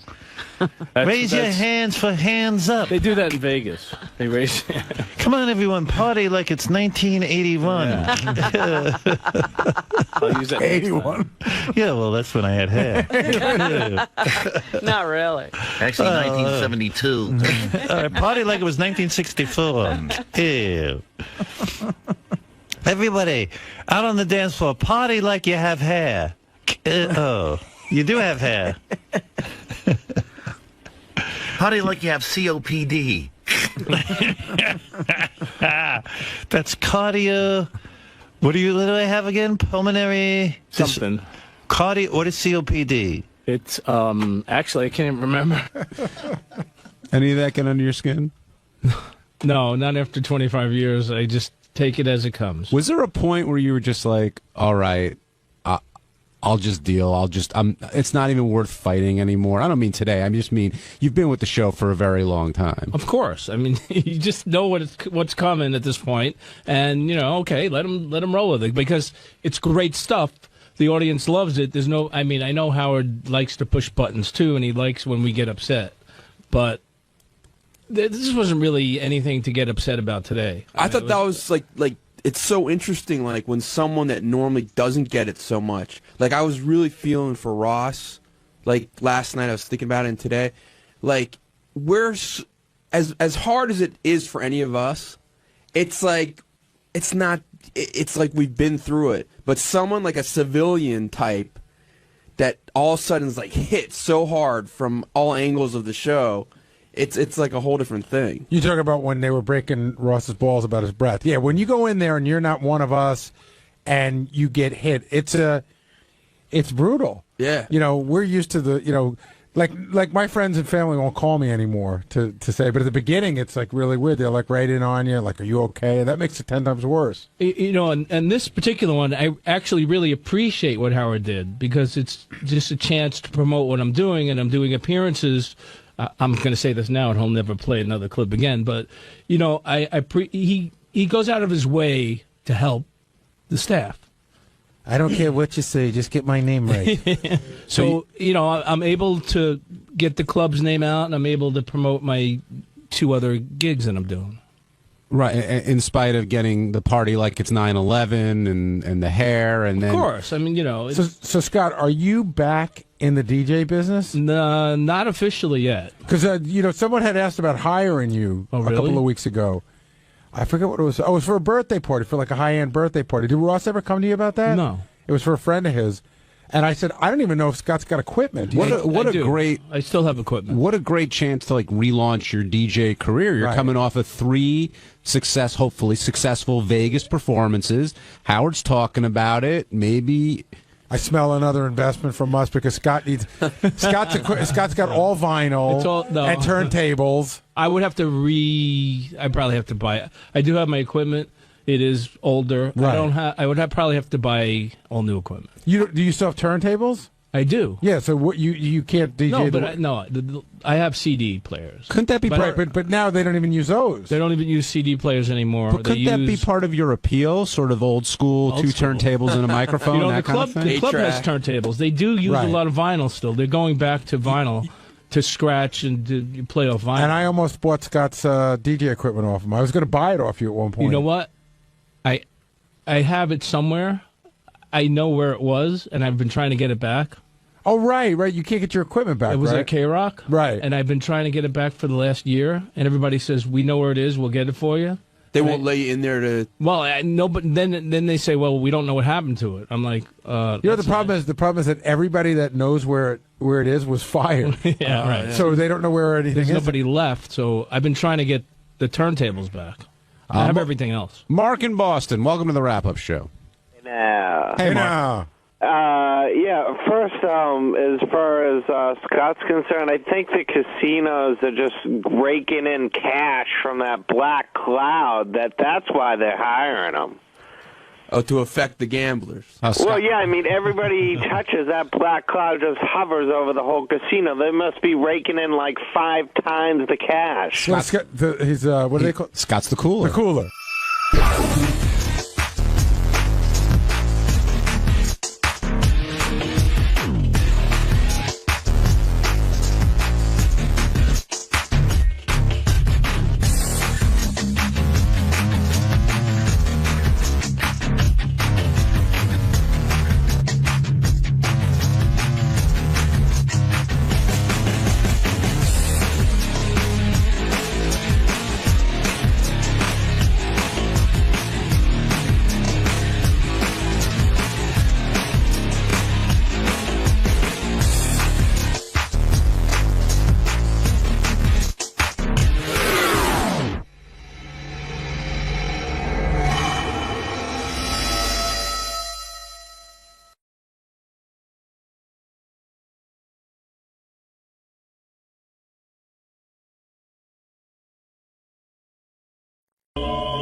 Hey, what's up? Dane Cook, and I'm here on Howard TV to talk about my show at Madison Square Garden.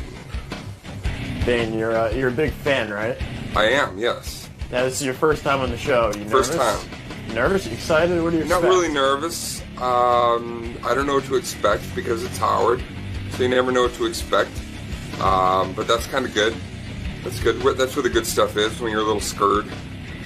You're a little bit? Actually, no. Not really. All right, so you're going to have a good time today, right? After you've been in front of 20,000 people, everything else is a little bit more relaxing.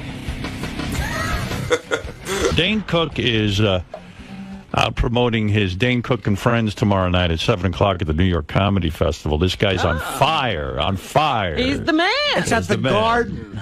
You're smaller than I thought you At were. the it's at the Garden tomorrow night. Oh, wow. I mean, Dane Cook, where did you say it was going to be? At the New Comedy York Cellar? No. No, at the New York Comedy Festival. Hey, Dane, nice to see you. What's going on, Howard? What's Good to see happening, you. man? You know, I guess it's kind of legendary in the comedy community that you, of course, built your following on the internet. You successfully figured out how to harness the power of the internet. I did.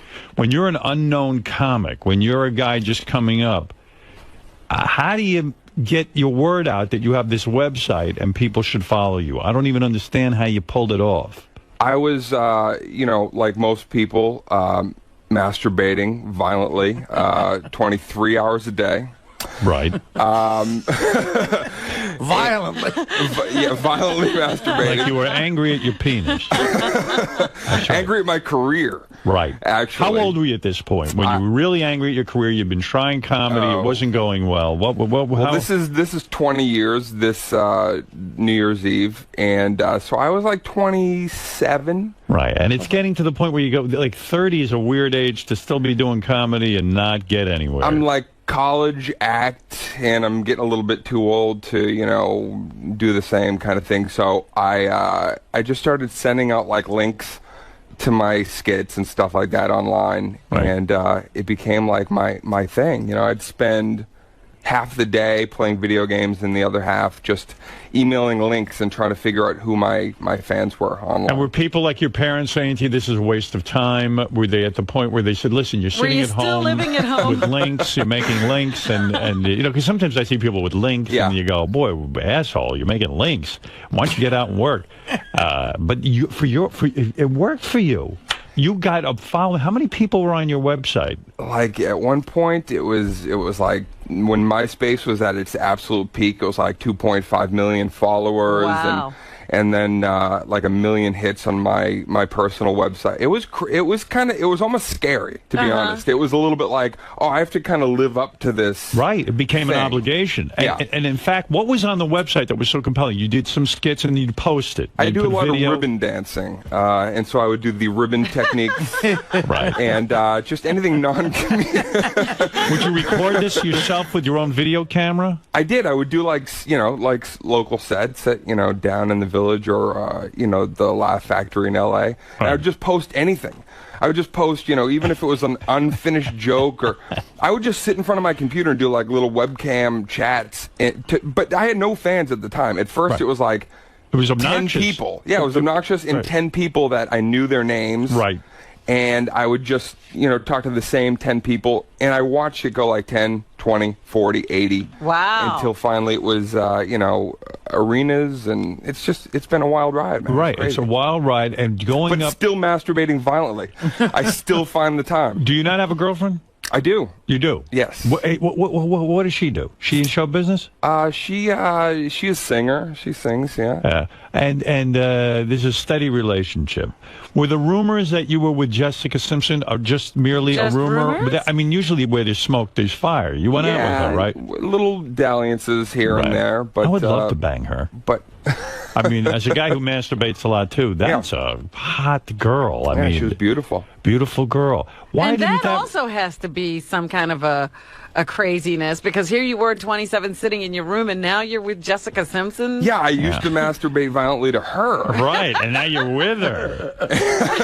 I've actually had that happen. Yeah? Where I masturbated to someone, and then I met him, and I got to bang him. I would watch Newlyweds and just hold my hand over Nick. But also, that didn't work out, though. She wasn't a girl that you could stay in a long-term relationship with. No. And plus, I was, not to bum out, but it was like, my mom was really sick. I was making that movie. My mom got cancer, and so it was like, if I wasn't on set, I was, taking care of my family. So bad timing. Yeah, definitely. Is your mom still alive? No, she passed away. From cancer? From the masturbating violently. It's a really strange thing that... But at least she got to see that you made it. She did. I mean, she saw you in your room making video links and links to your website. Absolutely. And this was not... Your father's still alive? My dad... I lost my mom and dad to cancer within 9 months of each other. Both of them got cancer. That same year that everything kind of blew up, and everybody was like the white hot spotlight, I was like at home, taking care of my folks. And so it was weird, man. It was a weird time. Terrible but they timing. both got to see it. But terrible timing on your parents' part. True? Yeah, I blame them entirely. Yeah, I mean... schedule your cancer deaths. You finally hit it. Everything's coming into fruition. Yeah. The whole plan is working. They and ganged the up two on of me. them, there they are, They were burdening in you. cahoots. See, my father had the decency to die when I was a complete loser. Right. So you had a lot of time to devote to him. He wanted to go. I mean, you've been linked to beautiful women. True. Kate Hudson, I think. No, Katie Holmes.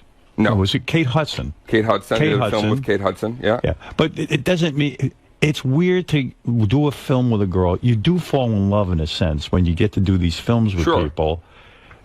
And then I guess when you get off set, it's a whole different reality. Yeah, it's what are they? A location ship sometimes. Right, because you're in a movie together. Everything you're being catered to. And you have makeup on. You look great. Right, and you're working together, and you rehearse, and and suddenly you're banging Kate Hudson. Jesus Christ! Not actually banging, but pantomime banging. Yes. You never banged her? No. Never. No, she had a boyfriend at the time. And we were so just it was actually not, buddies. It was not a romance. Yeah, no, there was really no, Jessica Simpson was a romance. That was just kind of like hanging out. Little pork in here and there. Everybody's having I wouldn't a say good time. pork and maybe beans. Pork and beans. All right. The movie I liked that you did was Mr. Brooks. I love that film. I love that film. Good film. Did that film do well commercially?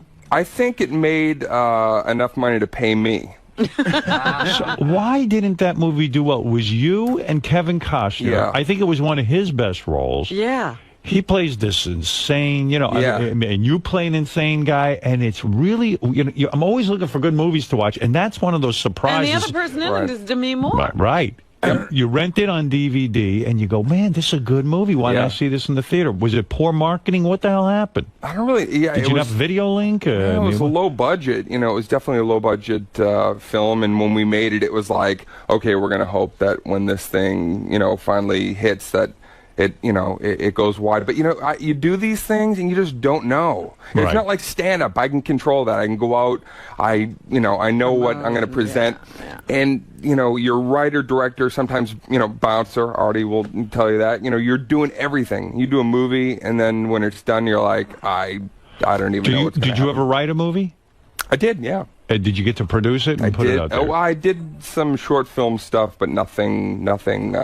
Are you frustrated with the scripts you get in the sense that you're like, well, I'm at the mercy of some screenwriter? I would think you would take the matter into your own hands the way you did your stand-up career. Yeah. No, I did a few, comedies that were, that were decent, but more like highlight good. There's moments in them. Right. But as a whole, that's why I'm writing my own stuff now, and we'll see what happens. Were you popular as a kid in high school? No, absolutely. Were you loser-ish? Loserish, very introverted, panic attack. I used to have a tree called the throw-up tree on the way to school.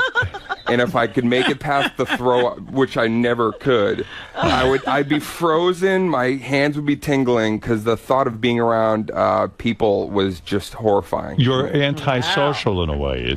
I'm pretty shy. You are shy. Were you the type? Did you get laid in high school at all? Never. Never? No. No girls looked at you? I did finally lose my virginity in high school, but to my first girlfriend, but she was homely. And she acted like very happy she acted like she was doing you a favor. But she was homely now, but she was hot then because I was very homely and zits and Did you go to college? No, I did not. You did not go to college. No. You went out to make your career happen. Stand up in 1990 and never went to college. High school, and that's it. And Isn't that funny, though, that you wound up entertaining college kids? Well, the best thing is when I would do the colleges and I would walk in and then like a teacher or some staff guy would be like, you're here for the show? And I'd be like, I am the show. Did you start to get laid as you became a stand-up comic? Oh, yeah. And then the girls started to take notice of you? Oh, yeah. Like 22 to 28 was legendary for me. It was really? Famous chicks, too? Just gonna, famous no, and not really at the time. But really like hot. C-listers at the time. Yeah, but hot chicks who wanted to be famous. Yeah, like Soleil Moon Frye's assistant. Right. That type. Not that you had Soleil Moon Frye's assistant, but that type. Right. Somebody like her. Somebody like her. I've seen her. She's hot, that assistant. Right. And sometimes two at a time. Did you orgy at all? Was that part of the legend, so to speak? In Reno, I did that. No kidding. Yeah. And how many girls were in the room with you at that time in Reno? I did. It was my first threesome. Yeah. And you knew how to handle it? Oh, I was overwhelmed. Shoot your load rather rapidly? I think I knew it was going to happen, so I jerked off a couple of hours early just like me. Yeah. Well, just like every guy. I did it just like you. Two girls at the same time. Did they know each other? The girls? Yes. How did they know each other? They were like prison, like a men's club, and prison. It was like they knew each other. You met them somewhere doing a show, kind of thing, and they said, "Hey, let's go back to your room and party." And before you know it, they're naked. They're in your bed. Yeah. And now, I guess one's handling your penis, the other one's kissing you. Yeah, I've got like Joey Lawrence hair at the time. Wow. I had this huge, like, Lethal Weapon mullet, just big hair. Does a time come where it goes to your head that you start to think you're even better than you are? Like you're a superstar, you're God, No. Were you humble always? Yeah. You were pretty... Probably to a fault. I should probably be a little bit more cocky about it. Embracing your success. Yeah. But you had terrible tragedy for not only your parents dying within 9 months of each other, but even worse, you got ripped off financially. And I guess the case is still going on. I know. I can't talk too much about it. Can I tell people what I'm talking about here? Please. Okay. You had a business manager who was your stepbrother or half brother? Yeah, half brother. In other words, this was your father's second family. My mom's my mom's ex-husband's son's brother's something. You were close to him growing up? Oh yeah. You made him your manager. Made him bookkeeper. Made him your bookkeeper. Yeah. You're accusing him, I guess, of stealing millions of dollars from you. Millions. 3 million or something like that? Is that the right number? Up. Yeah. Is it 11 million? It's dancing around that number. Sure. Oh, God. Oh, listen, I got to tell you something. First of all, you hear the number $11 million. In order to realize $11 million, you got to make a lot of money. You got to make 22. And I think you seem like a pretty grounded guy. Yeah. In show business, it's fleeting. You never know how hot you're going to be that was forever. The nest egg. That was it. Once you had this $11 million, you know it gives you a certain creative freedom. Yes. A freedom in life. You can afford a home. Because stand-up comics, for the most part, don't make it. Oh, yeah. You beat the odds and you made it, and you acquired this $11 million. Absolutely. How does he get $11 million? I don't know, man. I still don't know the answers. You weren't watching the books.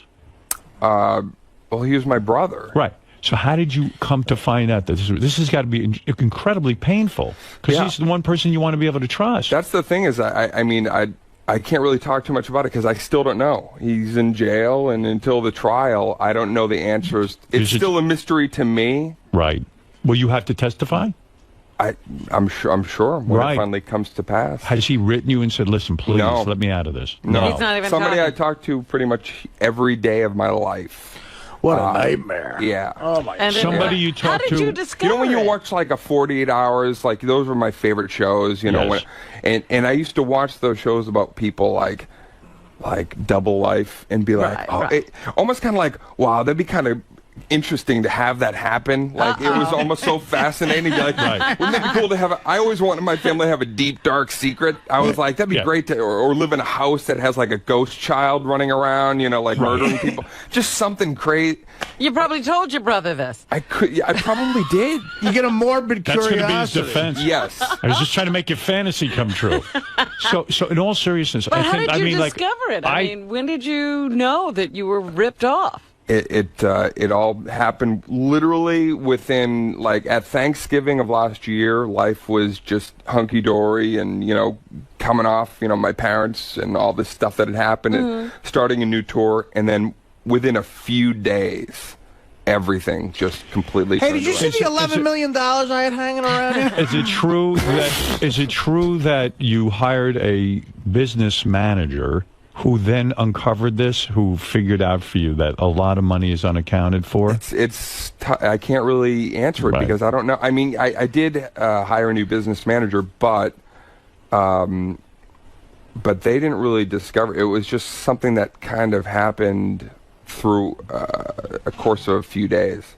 Just like absolutely everything I thought about this person was, you know, I guess I should say allegedly different, but you know, when it's over, I come back and tell you. No, understood. I feel for you because I imagine there's not too many people in life you can really trust and say, you know what, I trust this person with my life, and my isn't money. it great to take a family member along for the ride and to be able to thing is, share everything with them? He was a corrections officer, right? And he was even almost like killed by an inmate. And I went to him and said, because he has a son, I was like, I want you to, you know, I don't want your son worrying about his dad, and so I'm going to double time it. I'm going to go on the road, and I want you to come work with me. And so it was like, this guy was a corrections officer.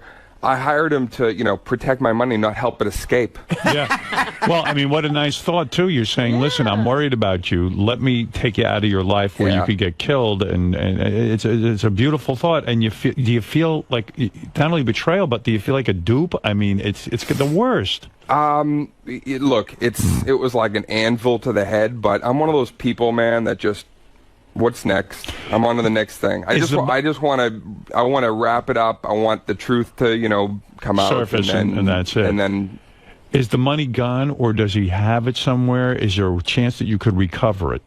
I don't know. You don't know? I don't know. I mean, the Attorney General and people they allude to things, but I can't know much. It's a family case, so I can't. Has it split the family? No. It hasn't split the family? I have 5 sisters, and everybody is like, they know what I'm about, and everybody's just like, they can't believe this guy. If he is convicted, how far would the sentencing go? How long? I don't know, because it's a state case, so it's like, I know that's different from if it was a federal level, but yeah, sometimes you get more time for that than murder itself, because we value property. I'm learning as I go, but it's been it's been a wild year, to say the least. I'm sorry about that. I mean, that's got to be really, really awful. I mean, to lose your parents in 1 year and then have your brother allegedly do this to you is unbelievable. Yeah, it sucks. Did you ever feel any guilt putting him in jail, or none whatsoever? No, I'm one of those people. It's like, if you know, karma gets you, and you know, whatever you put out there is going to come back.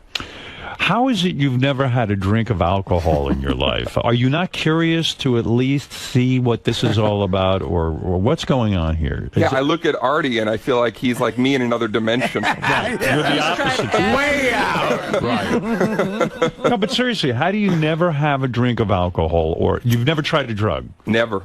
Never smoked weed? Nothing. I mean, it almost points out what you say. You were such an introvert and sort of, let's say, nerdy in high school that maybe you never were part of that scene. Okay, but sometimes that's how people loosen up.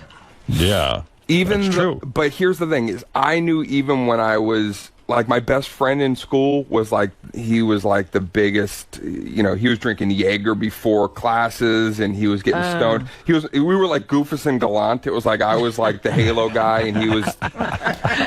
And you know, and so we were buddies. And but I'm like one of those people. I'm not competitive outwardly, but I'm really competitive with myself. And if I did coke, I would have to be the most coked guy in the room. Right. You'd want to be the best coked guy in the God room, right. on the roof. So, in other words, you know your personality is such that you, even if you drank, you would become an alcoholic. If I do something, I'd take it all the way to like, you know, insanely ridiculous levels. So there's no moderation and there's no way, you fear in a way taking a drink. I don't fear it, no. I think I'm going to wait on like 50 and just do heroin and meth and everything. Just rock it out. I don't know. I don't think so. But yet you seem like a very grounded, very focused guy. Sure. And then I hear that when you were doing a stand-up somewhere, you got heckled and you jumped off the stage and beat the guy over the head with a microphone. Is that true? I got in a little bit of a fisticuffs years ago outside Nashville with a guy. Isn't that but I didn't just jump way off this. To react? You don't understand. What happened? You really how pissed you can get at those people. What happened? You know, like you do a lot of gigs and like crappy Chinese food restaurants that they turn into comedy clubs when you're coming up. And it's got to be depressing. The guy threw like a Buddha mug at me, or something. Something came out of nowhere, and then he threw something. Yeah. He threw something at me. It might have been like a spare rib, or I don't know what it was, but I saw some debris come through the spotlight there. And then I said something about his girl. I went like right after his girlfriend because she was just yammering and fucking obnoxious. So. And then the nightmare couple. Yeah, and then I was like, okay, I'm gonna kick your ass in front of everybody, and the rest of the crowd got like Thunderdome. They were like, we want to see it. Do it, kick his, and like, so they were egging me on, and that old thing, like one time I was in high school, I didn't like to fight. I was so scared, and these bullies forced me to fight another kid who was also a pussy.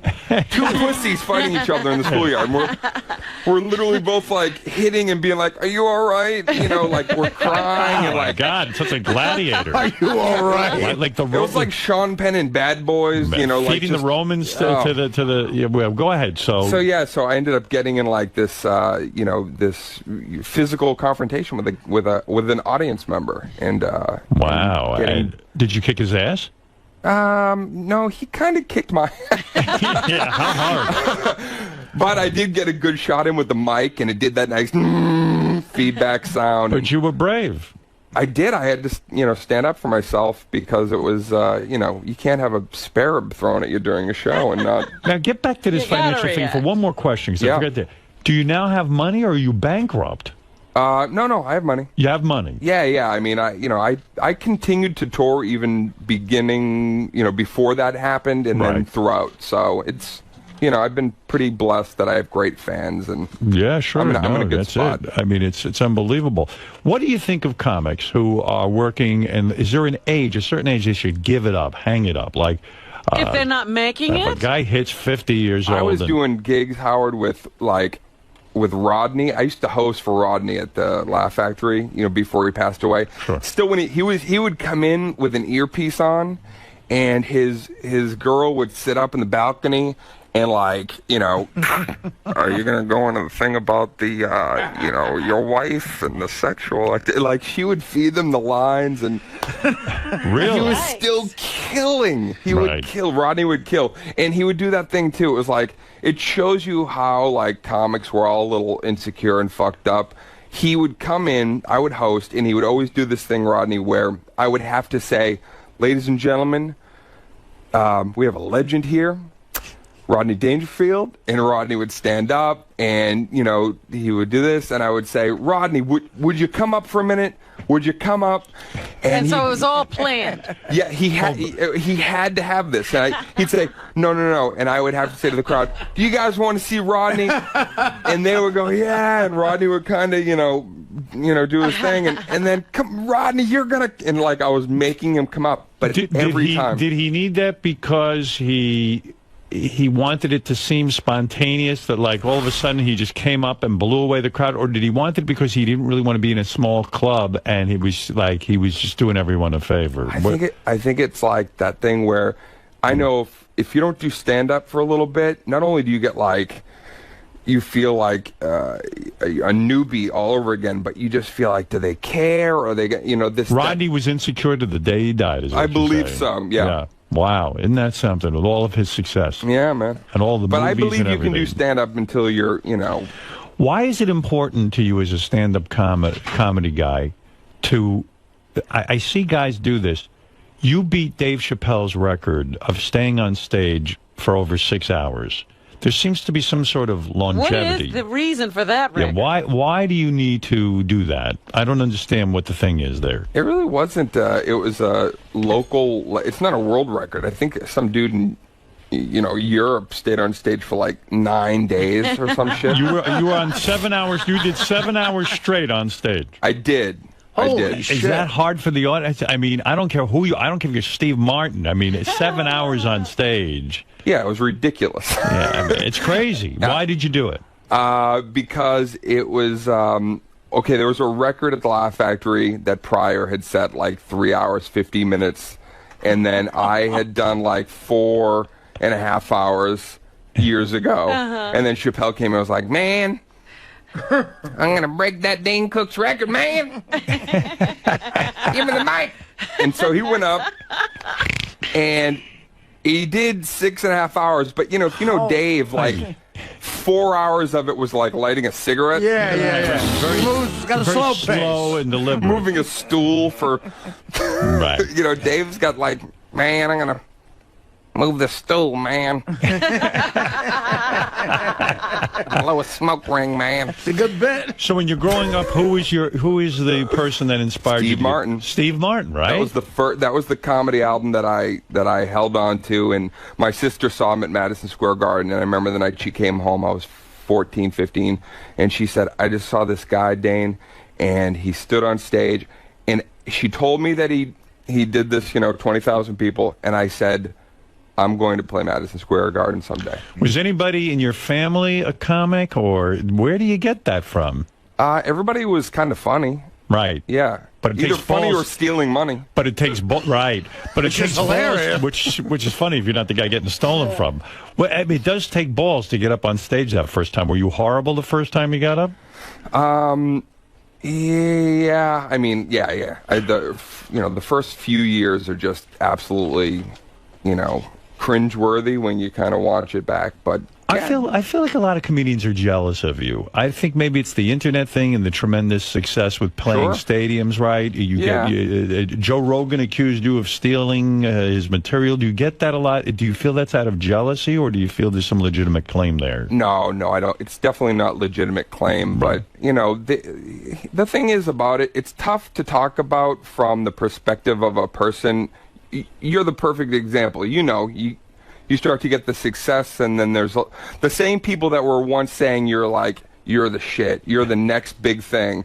Every DJ for a couple of years was like playing my bits and touting me, and I knew I was already in like the fetal position. Like, I'm gonna get smashed. Rolling Stone magazine called you like the up-and-coming great comedian of all time, and then the following year when you had your success, like the following week, The following week said you were a piece of shit and you don't deserve any success. Oh, that's nice. Aren't they nice? I know.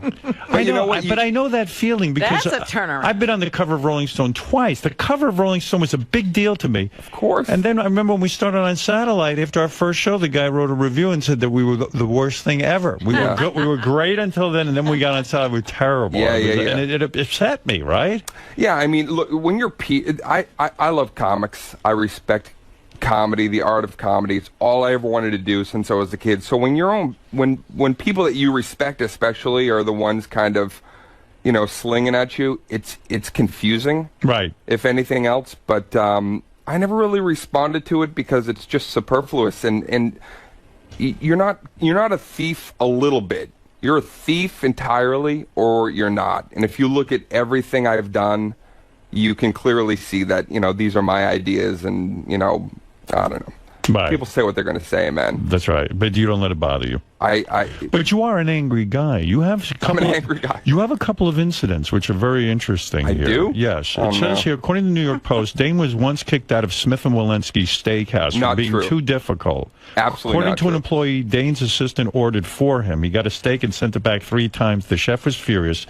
Eventually, we told him enough is enough, and they threw you out of 𝗦𝗵cie. That is not true. It's the chicken parmesan, those douchebags. No, that's absolutely not true. I laughed when I read that. Not true at all. So, in other words, there's no fact there at all. I've never been kicked out of any restaurant my entire life. That was Sam Cooke. I said this earlier this morning. The Post once wrote that I bought a stripper at Scores a brand new car or Mercedes or something.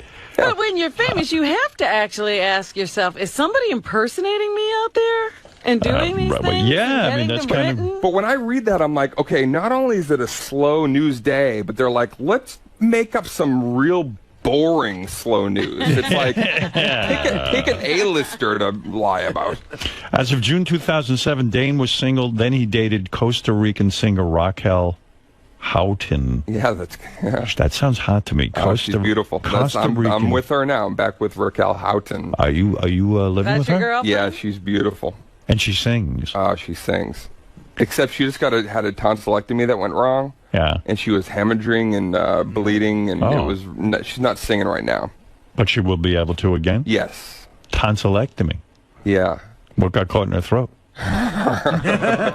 This is a hot chick. Are we marrying this one, or is no way you'll ever get married? Because I don't know. I don't know what I feel about marriage entirely. But you in love with her? Yeah, she's You're cool. in love. Yeah. Look at this. Yeah. That must be awfully good what you're getting over there. I don't masturbate violently anymore. I gotta see a picture of this chick. I masturbate lovingly. Young chick? How old are we talking about? 17. 17, No. Nice. From Costa Rica. Those are impressionable girls. Oh, those she's Costa beautiful. Rican. Yeah. Very, very nice. You met the family? Oh, yeah. Hey, this is the greatest. 2008. Jessica Alba, I guess you worked with her on a movie. I did. Hot chick, right? Mm-hmm. No interest in her? Oh, yeah. She was, but she had a boyfriend. She had a boyfriend. Yeah. No chance for romance. No. She says, and this is what I would do on a film. She says that you purposely did a lot of extra love scenes and nude scenes with girls in order to, mess around with the girls. Oh, my goodness. Purposely did nude scenes. Jessica accused you. I purposely wrote nude scenes. Just accused undressed. you and other cast members of tricking female extras into shooting unnecessary sex scenes for their own enjoyment on the set of Good Luck Chuck. Yeah, this sounds legitimate. Now, why would she say? Did you get along with her when you made the movie? Oh, yeah. She's cool people. Did you ever call her up and say, "Why are you saying this about me?" I did.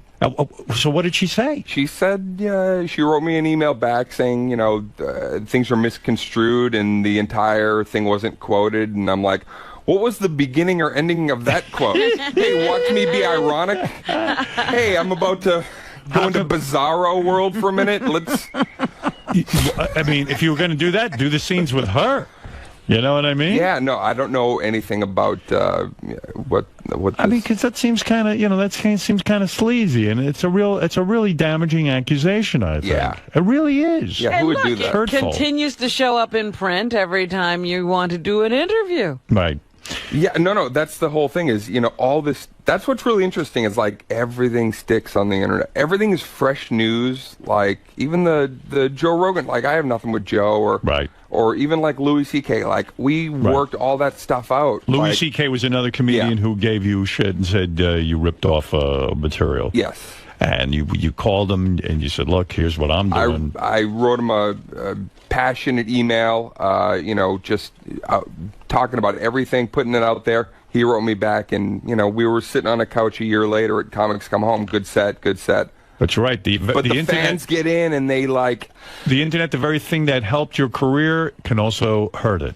Yeah, yeah, absolutely. What do you mean that... but the Jessica Alba thing, I don't think I would have let her off the hook for that. Because that's not cool. That I don't like. Really creepy. What do you think? I mean, how can you take that in stride? Because if somebody said that about me, I'd be really hurt. I really would. I know, but Howard, if you kept everything that everybody said about you on your mind, you would. Well, wait a second. Here's a woman you worked with. Yeah. I mean, you develop a certain respect for each other, I assume. But she said 10 other really wonderful things, or during junkets she said amazing things too. So I don't know, maybe she was having a bad period. I don't know.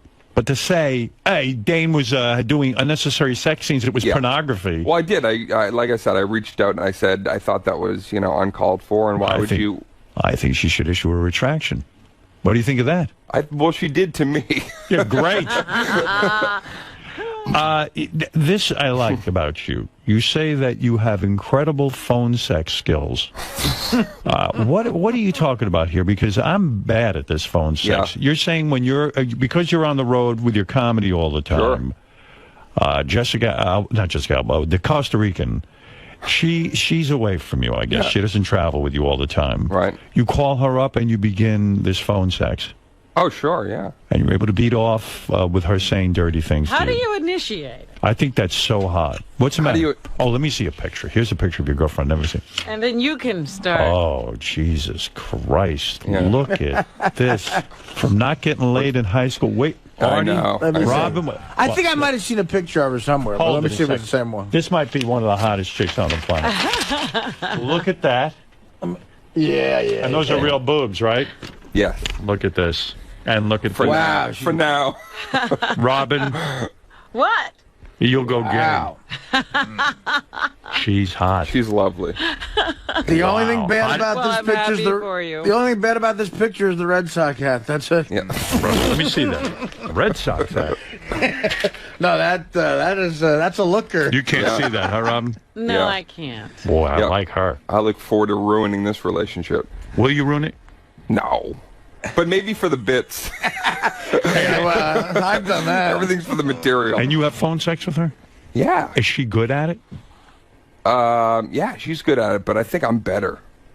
Well, what do you do? You what ever do you say? Do you ever feel ridiculous having phone sex? I want to hear. I get self-conscious. Pretend you're talking to Robin on the phone. What do you mean? You get nude in the bed in the hotel? You know what it is? It's just, first of all, I have a very wide vernacular, so I know a lot of interesting words. You watch a lot of porn. Know a lot of the slang, the jargon. I'm a bit of a verbologist. Yes, but with girls, you got to be careful. Like, you can't say the word cunt. Creep them out, right? Yeah. You can. You can? If you say it lovingly, like, oh, baby, you're a cunt. Yeah, like that's the move. But you gotta. I wouldn't even try. Let me try I think he's gonna get you into trouble. Let me try it. Oh, baby, you can't. No. No good? What was the difference? I don't know. You sound like you just sat on something. I love you, pussy. No, I mean, you got to be really careful because, like, I know my wife, she gets... Girls love confidence. So if you're confident even in your phone sex, that's why it's like, you can be a comedian and be butt ugly and get laid, because if you have the confidence to make a room full of people laugh, women respond to that. How do you get into it? Do you just say, what are you wearing? Cunt. No, I go, what are you wearing? Do you open with cunt? What do you open with? If you don't mind. Song. Okay. But what do you say, hey, how was your day? Blah, blah, blah. And then you go, oh, baby, this girl's very, very good looking. I can see why you want to engage her. But what is the line? How do you get the move in? We do some role playing sometimes, you know. Sometimes I pretend I'm a super spy, you know. I'll be like, I've infiltrated the base, and I know where you are. Yeah. See, I would keep that phone call going and call the cops on the other line. You what? You infiltrated the base? I'm moving out. I have the president of Costa Rica tied to a chair, and I will murder him if you don't suck my balls. I'm sucking your balls. I see. Please don't kill the president. Please don't kill the president. The president of Costa Rica is changing the whole world. See, when I role play with a hot chick, Wait, there's a woman on the phone that wants to have phone sex with you. let's see the skills. Hi, honey. Hi. That's a dude. How are you? That's a guy. Talk to her and give her some respect. Go ahead. Guy. That's Gary or something with some voice modulator on. Go ahead. Talk to Dane. I'd like to help you come. You're 75 years old. You sound so youthful. Oh, my. I'm ready to fuck. Oh, my God. Can't get into it? Oh. I want to tickle your prostate. Oh, she sounds like a Haitian lady I used to work with at the nursing home. Can I put my finger in your ass? All right, honey. You're not turning him on. That is horrible. But that is amazing. Some girlfriend you got there, Yeah, huh? she's cool. What does she weigh? Probably nothing. What does she weigh? I mean, unbelievable. Yeah, she's pretty thin. How do you meet a girl like that? I met her... Jennifer Aniston's house? Huh, what? I don't know, party. I don't get her. No. No, I met her at the comedy club, of course. No kidding. Years ago. She was at a show and... Yeah, she worked there. Look at you. That's how it goes. By the way, you can see Dane Cook and friends tomorrow night at 7 o'clock at the New York Comedy Festival. Is that true? It's in Madison Square Garden. That's it. Who's the friends? I mean, just different comics you respect? Bill Burr is going to be there. You know, a lot of guys I started with. You know, kind of the group I came up with. Robert Kelly, Gary Gulman is going to be on the show. And then I get some remote stuff from George Lopez, Sarah Silverman. I asked Artie if he wanted to swing in and do a set. I said, even though we're not friends, that was very nice. Dane Cook and acquaintances. For when, guys I kind of know. Guys that are not. Is the garden intimidating in the sense that it's such a big room? I mean, how do you play with a garden? That I was telling Dane that the biggest room I ever played was for something called Comics Come Home. When I did Rescue Me, Dennis Leary asked me to do something with him. A charity he always does. And it was 7,000 people. Wow! And because of being on this show, I'm able to do 4,000 or 5,000 sometimes, which is unbelievable. Yeah. But it's so when you come up playing 300 or 200 or even 100-person clubs, the timing is so different. It's like when you get a laugh. You almost have to wait for the wave of laugh to come down, and then it affects you. Dane, there's not too many comics who play 20,000 seats. Maybe 4 in history. Yeah, how did you learn how to do that? I mean, you went from small clubs to boom, 20,000 seats. No, because like I said, man, this is 20 years on New Year's Eve, and so all through late 90s into 2000, I was doing all college stuff at like 10,000. Sometimes seaters, and wow, I was building up a fan base for a long time before people thought I was an overnight whatever. No stage intimidates you, huh? No. Things sound good aside from losing 11 mil. Things are good. Yeah. Girlfriend didn't threaten to leave when she heard you lost 11 mil? No. She knew I had a few bucks underneath the mattress. She knows you have a couple of mil left. That's pretty good. Do you ever worry with a hot chick like that? I mean, when you go on the road, do you ever get jealous and worry that she could be fucking some guy on the side? No. No, you can't think, that would be terrifying. I used to think like that. I was the paranoid guy for a long time, too. Now you're secure. Yeah, checking in every hour and all that stuff. Yeah, it took a long time to get through that crap. What's the longest time you've been separated from this beautiful girl? We were on and off for a little bit. On and off for a little bit? I was off for a year and dated some pretty amazing women. And then once I was done with that, back into... You broke up with her? Yeah. And then you said you went out and dated? Yes. A couple of hot chicks? I had to... Here's the thing, is when you're like the homely whatever kid in school, I was like... I told my family, I go, I want to date the most beautiful women in the world. Right. And so my goal when we were on this break, and then I was, kind of hanging out A-list, for a minute doing that. I was like, all right, I'm going for it. Who are you dating? Like famous chicks, right? I don't really. I will for you tell one person who nobody knows that I dated. Who is it? Nice. But I can. I share. I can't get too. Who is it? Oh, Howard meant share. Share Who the is name. it? The hottest woman in the world, very talented too. I'll give her her props. Was the Pussycat Dolls? Yeah. 𝗦𝗁𝗲𝗄𝗿. Yeah. Yeah, the lead singer. You were dating her. Yeah, she's nobody knew for about 7 or 8 months. And that's a hot chick. Yeah. Well, so what happens there where you break What up? doesn't? What? No, I'm saying, why break up? If it's that good, sexually was good? Well, because at the same time, it's like, Hollywood and people that are like, I don't want to date me. Right. And she was just really very driven, and you can't be with that for a long time. It's hard. You don't want to be on a break. You don't want to be on a break and have be like, I just want to fucking come home and sit, play some video games and have your girl be like, oh, I'm in Morocco. Right, you want to be with her. You her. gotta come see me. I'm in Nice, France. Hop on the... It's like, I'm a homebody. When I'm not doing shows, I just want to relax. And this girl, she's with you. But that was it. It was like, okay, she's cool. She's, fan of my comedy. Make her laugh. And then, make this dream come true from this awkward kid of, dating one of the hottest chicks for a minute. Sounds good to me. Yeah. But everybody's happy now. Wait, somebody else is on the phone wants to have phone sex. No. Maybe this will work out better. Let's try. Howard. Go ahead, honey. Hello. Okay, what do you want to say to Dane? I love a hot load on my face. Wow. Who doesn't? Ultimately. Right into Join the it. club, pal. You love a hot load on your His dick in my mouth. I'm sorry. What was that? I once sucked a black cock. Oh, it was so big, I puked all over his balls. You sound very pensive. I don't think you got it, hot buns. Buns. You don't want that. Talking. I'm getting ready to come. All right, easy Oh my God, does it. is that the computer voice from War Games? That is unbelievable. Do you want to play a game of chess? Jim, go ahead. What do you want to say? Hey now. Hey now. Hey Dane, big fan, man. I even let my kids listen to you. ages 16 to 9, man. I don't care. You're just friggin' hilarious, even though Artie doesn't think so. Oh, Artie, you don't think I'm funny? I never said that.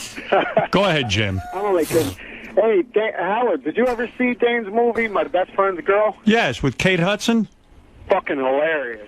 So But she admitted, though, that you guys hooked up. she admits that the two of you had sex. This is a first. Why would I?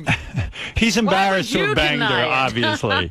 No, unless I had cheated and I was trying to hide something. But no, man, I didn't. We did not have a dalliance. He would be the first to admit, I'm sure. She had a boyfriend. Well, she was with 𝗏𝗏𝗏𝗏. Let me tell you something. Sounds like a good life. I Sounds can't like complain, you're living man. the dream. And you know what? Now I finally got to say I did Howard Stern. I'm so glad you came in today. I've been trying for years, man. Wow. I told Gary I was sending my first CD 10 years ago. You happen to be a great guest. Oh, thanks. You talked I'll about be funnier stuff. next time. This was a good interview. On a scale of 1 to 10, I'm giving you the 10. I bet you the audience would too. All right. I'm telling It you. was a funny thing happened. I don't know if Dane remembers this. A couple of years ago, I was in Boston. I was doing a gig for the great Bill Blumenreich, we both know, promoter up there. God rest his soul. And I was in front of my hotel in the car waiting to go to the gig. Right. And it was kind of a rainy night, and I was tired on the road, didn't want to go to do this gig and everything. And I guess Dane was in a car right in back of me, and he noticed me walking in. I had never met him, and I hear a knock on the window. And it's Dane Cook, and he said, "Hey, Art, I just wanted to say hi." And I said, "Hey, Dane, how you doing, man?" He goes, "I'd love to come on the show sometimes, or Howard like it, blah blah blah." And he said, "Where you going?" I said, "I'm going to do a gig out in New Hampshire, stand-up gig tonight." I said, "Where are you going?" He said, "I'm going to make a movie with Drew Barrymore."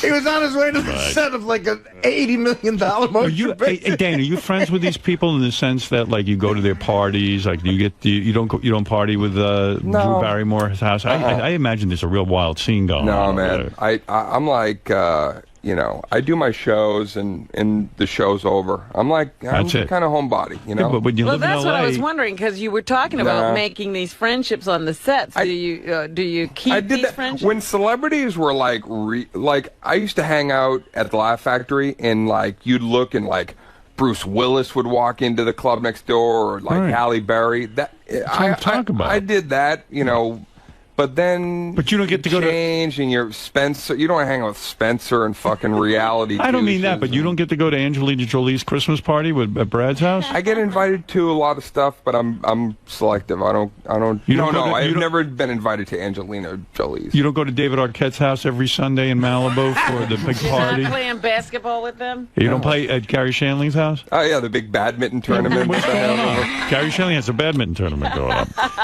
All right, listen, it's good to see you still have your head on straight. Thanks, man. I haven't gotten carried away. Where are you off to next to promote? I understand you got a very busy schedule. The tour rages on. It goes all the way through to when I hit like I said, 20 years. It'll be my hometown of Boston on New Year's Eve at the Boston Garden. And today you're doing a bunch of promotions as well, right? You're doing a bunch of interviews. Yeah. Where are you going to next? That's what I want to know. 𝗦𝗵cie𝘄, baby. 𝗦𝗵cie𝘄. She seems to be on the rise. Oh, yeah? You're going to talk to her? Yeah, she's apparently a model who has a talk show. No kidding. But everybody, it's the hot thing. Well, you should do